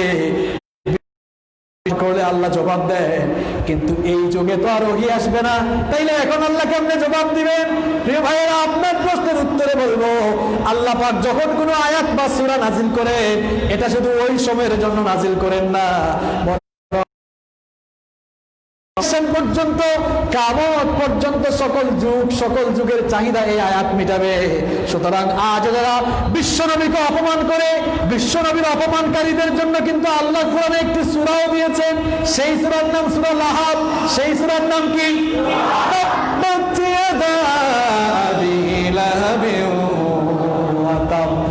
আবু লাহাব বলল, মুহাম্মদ তুমি ধ্বংস হও। আল্লাহ বললেন, আবু লাহাব তোর দুই হাত ধ্বংস হোক। আল্লাহু আকবার। এখন এই যুগের আবু লাহাব তো হচ্ছে ইমানুয়েল ম্যাক্রন। এখন আল্লাহ বলছেন, তাব্বাত ইয়াদা ইমানুয়েল ম্যাক্রন, ইমানুয়েল ম্যাক্রন তুই এবং তোর সবাই ধ্বংস। ঠিক কিনা? কোরআনের আয়াতগুলো কি শুধু ওই সময়ের জন্য নাজিল হয়েছে নাকি? আমি নতুন করে আয়াত বানাই নাই, এটা বুঝানোর জন্য আমি আপনাদেরকে বলেছি। অর্থাৎ যারাই বিশ্বনবীর ধ্বংস কামনা করে, অপমান কামনা করে, আল্লাহ তাআলা এই আয়াত নাযিল করে জানিয়েছেন, আমি আল্লাহ স্বয়ং তোদের ধ্বংস কামনা করি। সুবহানাল্লাহ। কথা বলে উল্টা পাল্টা বুঝিয়েন না যে হুজুর আয়াত বানাই ফেলছে। এটা বোঝানোর জন্য আমি আপনাদেরকে বলেছি। অর্থাৎ বিশ্বনবীর যারা ধ্বংস কামনা করে, অপমান কামনা করে, ১৫০০ বছর আগে এই অপমানকারীদের জন্য সূরা লাহাব নাযিল করে আল্লাহ জানিয়ে দিয়েছেন যে তোমরা যারা নবীর অপমান কামনা করো, আমি আল্লাহ নিজে তোমাদের অপমান কামনা করি, ধ্বংস কামনা করি। সুবহানাল্লাহ। তাহলে বিশ্বনবীকে আল্লাহ একটি শ্রেষ্ঠত্ব দিয়েছেন। বিশ্বনবীর অপমান বরদাস্ত করেন না কে? নাম্বার 14, 14 নম্বর হচ্ছে আল্লাহ তাআলা তার হাবিবকে এত মর্যাদা দিয়েছেন, বিশ্বনবীর যখনই মনে কোনো ইরাদা বা ইচ্ছা আসে, আল্লাহ তাআলা তার নবীর সম্মানার্থে ওই ইচ্ছাকে তিনি, আমরা যখন কিছু চাইতে হয় হাত তুলি না, কিন্তু বিশ্বনবীর মনে কোনো ইচ্ছা হয়েছে, আল্লাহর কাছে কিছু চাইবেন, হাত তোলা লাগে না, হাত তোলার আগেই কবুল করেন কে? আরো আসতে বলেন, কবুল করেন কে? বিশ্বনবী সাল্লাল্লাহু আলাইহি ওয়াসাল্লাম মক্কাতুল মুকাররমা থেকে মদিনা মুনাওয়ারায় হিজরত করে গেলেন। এখন তো কিবলা হচ্ছে মসজিদে হারামের দিকে, আল কাবা আল মুশাররাফা বাইতুল্লাহর দিকে, কিন্তু কিন্তু এর আগে কিবলা ছিল বাইতুল মুকাদ্দাসের দিকে। বিশ্বনবী সাল্লাল্লাহু আলাইহি ওয়াসাল্লাম মদিনায় হিজরত করে যোহরের নামাজ আদায় করছেন সাহাবীদেরকে নিয়ে। কিছু সাহাবী তার সাথে ছিলেন, সালাত আদায় করছেন। তিনি বাইতুল মুকাদ্দাসের দিকে মুখ করে সালাত আদায় করছেন, কিন্তু মনে চায় আহারে বাইতুল্লাহর দিকে তাহলে খুব ভালো হতো, মনে আমি শান্তি পেতাম। বিশ্বনবী কিন্তু দোয়াও করছেন না, আবেদনও করছেন না, মনে মনে এই ইচ্ছা পোষণ করেছেন। বিশ্বনবীর এই মনোবাসনা জানেন কে? বিশ্বনবী তার মনের মধ্যে এই বাসনা আনার সাথে সাথে বিশ্বনবীর প্রতি সম্মান দিয়ে আল্লাহ পাক সাথে সাথে নামাজের ভেতরে জিবরিলকে পাঠিয়ে দিলেন। আল্লাহু আকবার। সাইয়েদনা জিবরিল এবার ওহী নিয়ে আসলেন, নামাজের ভেতরে ওহী নাযিল হয়ে গেল। কদ নারা তাকাল্লুবা ওয়াজহিকা ফিস সামা ফালানুওয়াল্লিয়ান্নাকা কিবলাতান তারদাহা ফাওয়াল্লি ওয়াজহাকা শাতরাল মাসজিদিল হারাম। কোরআনে কারীমের 2 নম্বর সূরা সূরাতুল বাকারা এর 144 নম্বর আয়াতে আল্লাহ তাআলা বলছেন, হে আমার হাবিব, নামাজের ভেতরে বারবার যে আপনি আকাশের দিকে তাকান আর মনে মনে যে মনোবাসনা আপনি করেন, এটা কিন্তু আমি জানি। আর দেরি করতে হবে না। ফালানুওয়াল্লিয়ান্নাকা কিবলাতান তারদাহা, যেই কিবলাকে, আপনি যেই স্থানকে কিবলা বানাতে যাচ্ছেন, আপনার মনোবাসনা আমি পরিপূর্ণ করে দিচ্ছি। ফাওয়াল্লি ওয়াজহাকা শাতরাল মাসজিদিল হারাম। যোহরের সালাতের 2 রাকাত আদায় করেছিলেন। 3 নম্বর রাকাতের সময় ওহী নাযিল হচ্ছে, বলা হলো 2 রাকাত তো বাইতুল মুকাদ্দাসের দিকে পড়েছেন, এবার মুখ ফিরিয়ে বাকি 2 রাকাত মসজিদে হারামের দিকে পড়েন। সুবহানাল্লাহ। এখনো মসজিদে কিবলাতাইন এখনো কিন্তু আছে। আপনারা হজ উমরা করলে সেই মসজিদ দেখে আসবেন, আমি নিজে দেখে আসছি। মসজিদে কিবলাতাইন, 2 কিবলার সেই মসজিদটা এখনো আছে। আল্লাহ আপনাদেরকে যাওয়ার তৌফিক দিন। আমরা যারা যেতে পারি না, আমরা যারা গিয়েছি, বারবার যাওয়ার তৌফিক আল্লাহ দিন। তাহলে বিশ্বনবীকে আল্লাহ তাআলা একটি শ্রেষ্ঠত্ব দিলেন, একটি অনন্য শ্রেষ্ঠত্ব দিলেন। কোনো মনোবাসনা করলে চাওয়ার আগেই পূরণ করে দেন কে? আপনারা খুব ক্লান্ত হয়ে গেছেন, তাই না? আপনারা ক্লান্ত না হলেও আমি ক্লান্ত। এবার সর্বশেষ পয়েন্ট নাম্বার 15, 15 নম্বর বৈশিষ্ট্য হচ্ছে আলাইহি ওয়াসাল্লামকে আল্লাহ তাআলা যে মুআজিজা দিয়েছেন, সকল নবী রাসূলদেরকে আল্লাহ তাআলা, নবী রাসূলদেরকে আল্লাহ তাআলা নবুয়ত আর রিসালাতের সত্যতা হিসেবে মুআজিজা দিয়েছেন। কিন্তু নবী রাসূলদের মুআজিজা ছিল ক্ষণস্থায়ী, অর্থাৎ হয়েছে, তাদের মুআজিজার পাওয়ারও শেষ হয়ে গিয়েছে। কিন্তু আমাদের নবীর মুআজিজা হচ্ছে আল মুআজিজা আল খালিদা, চিরস্থায়ী মুআজিজা থেকে গিয়েছেন। মুআজিজার পাওয়ার কিন্তু শেষ। পৃথিবীতে আল্লাহ পাক নবীদেরকে, অন্যান্য নবীদেরকে যত মুআজিজা দিয়েছেন, নবীরা দুনিয়া থেকে বিদায় হয়েছে, মুআজিজার পাওয়ারও শেষ হয়েছে। যেমন সাইয়েদনা মূসা আলাইহিস সালামকে আল্লাহ পাক মুআজিজা থেকে লাঠি ফেললে সেই লাঠি কি হয়ে যেত? সাপ হয়ে যেত। এখন মূসা আলাইহিস সালাম দুনিয়া থেকে চলে গেছেন, তার সেই লাঠিকে যদি এখন কেউ মাটিতে ফেলে 1 ইঞ্চি লম্বা সাপ হবে নাকি বলেন? কারণ দুনিয়া থেকে চলে গেছেন, মুআজিজার পাওয়ারও শেষ হয়ে গিয়েছে। আবার সাইয়েদনা ঈসা ইবনে মারইয়াম কোন অন্ধ ব্যক্তির চোখের উপরে হাত বুলালে তাকে চক্ষুমান বানাতেন কে? এখন যদি কোনো খ্রিস্টান কোন অন্ধ ব্যক্তির চোখে হাত যদি বুলায় আর হাত দিয়ে যদি চোখের উপরে গুতাগুতি করে, উল্টা আরো চক্ষু কানা হয়ে যাবে, ঠিক কিনা? ঈসা আলাইহিস সালাম দুনিয়া থেকে বিদায় নিয়েছেন, মুআজিজার পাওয়ার। আবার সাইয়েদনা দাউদ আলাইহিস সালামকে আল্লাহ পাক মুআজিজা দিয়েছেন, লোহা চেপে ধরলে গলে যেত। কি আপনি যদি এটা ধরেন গলবে? সারা রাত টানাটানি করবেন, লাভ হবে? কিন্তু তিনি ধরলে, লোহাকে চেপে ধরলে কি হইতো? যেত। আবার আল্লাহ পাক তাকে এমন মুআজিজা দিয়েছিলেন, তিনি যখন তার উপরে নাজিল হওয়া জাবুর তেলাওয়াত করতেন, উড়ন্ত জিনেরা উড়ন্ত অবস্থা বন্ধ করে নদী আর সাগরের মাছেরা কিনারা এসে তার তেলাওয়াত শোনার জন্য ব্যাকুল হয়ে যেত। এখন কেউ জাবুরের তেলাওয়াত করলে পাখি, মাছ এত পাগল করা হবে? অর্থাৎ বোঝা গেল সকল নবীরা দুনিয়া থেকে বিদায় নেওয়ার সাথে সাথে তাদের মুআজিজার পাওয়ার শেষ। কিন্তু আমাদের নবী করিম সাল্লাল্লাহু আলাইহি মুআজিজা দিয়েছেন। অনেক মুআজিজাগুলোর মধ্যে সবচাইতে শ্রেষ্ঠ মুআজিজার নাম হলো কোরআনুল কারীম। বিশ্বনবী দুনিয়া থেকে বিদায় নিয়েছেন, কিন্তু কোরআনের পাওয়ার কি শেষ হয়ে? কোরআনের পাওয়ার কিন্তু শেষ হয়ে যায় নাই। আজও দেখবেন মানুষেরা কোরআনের অর্থ বুঝে না, কিন্তু কোরআন শুনলে চক্ষু থেকে এরকম মুসলমান আছে না নাই? বিশেষ করে হারামাইন শরীফাইনে যারা সালাত আদায় করেছেন, হারামাইনের ইমামরা যখন তাদের সুরেলা কণ্ঠে তেলাওয়াত শুরু করে দেয়, এত শুনলে মনে হয় যেন আকাশ থেকে কোরআন এখন নাজিল হচ্ছে। এত সুন্দর করে তারা কোরআন তেলাওয়াত করে, তেলাওয়াত শুনলেই চোখের পানি ঝরে আছে না নাই? বিশ্বনবী দুনিয়া থেকে বিদায় নিয়েছেন, কোরআনের পাওয়ার শেষ হয়ে যায় নাই। বিজ্ঞানের যুগে কেউ যদি বলে মধ্যযুগীয় এই কিতাব বিজ্ঞানের যুগে চলতে পারে না, এমন কথা কেউ বলতে পারবে না? কি বলে? এমন কথা কেউ কোনোদিন বলতে পারবে না। কারণ বিজ্ঞান যতই এগিয়ে যাচ্ছে, বিজ্ঞান কোরআনের কাছে এতিম হয়ে যাচ্ছে। বিজ্ঞান কোরআনের কাছে ভিক্ষুকের মতো অসহায় হচ্ছে। কেন? Why? What's the reason? কারণগুলো কি? আপনারা তো কোরআন পড়েন না ভাই, এটাকে তাবিজের কিতাব বানাইছেন আপনারা। কপাল পোড়া মুসলমান, তাবিজ লিখে গলায় ঝুলায়। কাউকে কাউকে দেখছি আবার তাবিজ এইরকম গ্লাসের ভিতরে চুবায়, তারপরে খায়। কপাল পোড়া মুসলমান। তোমার পূর্বপুরুষ না এই কোরআন দিয়ে পৃথিবীকে নেতৃত্ব দিয়েছে, আর তুমি এই কোরআন থেকে তাবিজ বানাইয়া তাবিজ চুবাইয়া পানি পান করো। কপাল পোড়া, কপাল পোড়া। এই কোরআন তাবিজের জন্য আসে নাই। কোরআন এসেছে পৃথিবীর মানুষগুলোকে, পৃথিবীর জাহান্নামী মানুষগুলোকে জান্নাতের রাস্তা দেখাবার জন্য। ঠিক কি না? কোরআনের চাহিদা ফুরিয়ে যায় নাই। কিয়ামত পর্যন্ত এই কোরআনের চাহিদা কোনোদিন ফুরাবেও। তাহলে আমরা আজকে, কালকে তো 12ই রবিউল আউয়াল, নবীর প্রেম নিয়ে, জীবন নিয়ে অনেক আলোচনা হয়।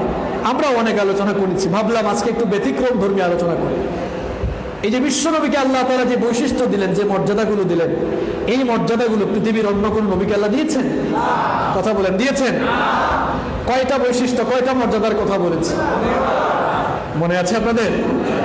আসেন একটু আপনাদের মাথার ভেতরে ঢুকায় দিই, একটু সামারি করি, আমরা আবার একটু রিভিউ করি। নাম্বার 1, 1 নাম্বার বলেছিলাম অন্যান্য নবীকে আল্লাহ তাআলা আঞ্চলিক নবী বানিয়েছেন, আর আমাদের নবীকে আল্লাহ তাআলা ইন্টারন্যাশনাল নবী, আন্তর্জাতিক নবী, বিশ্ব নবী বানিয়েছেন।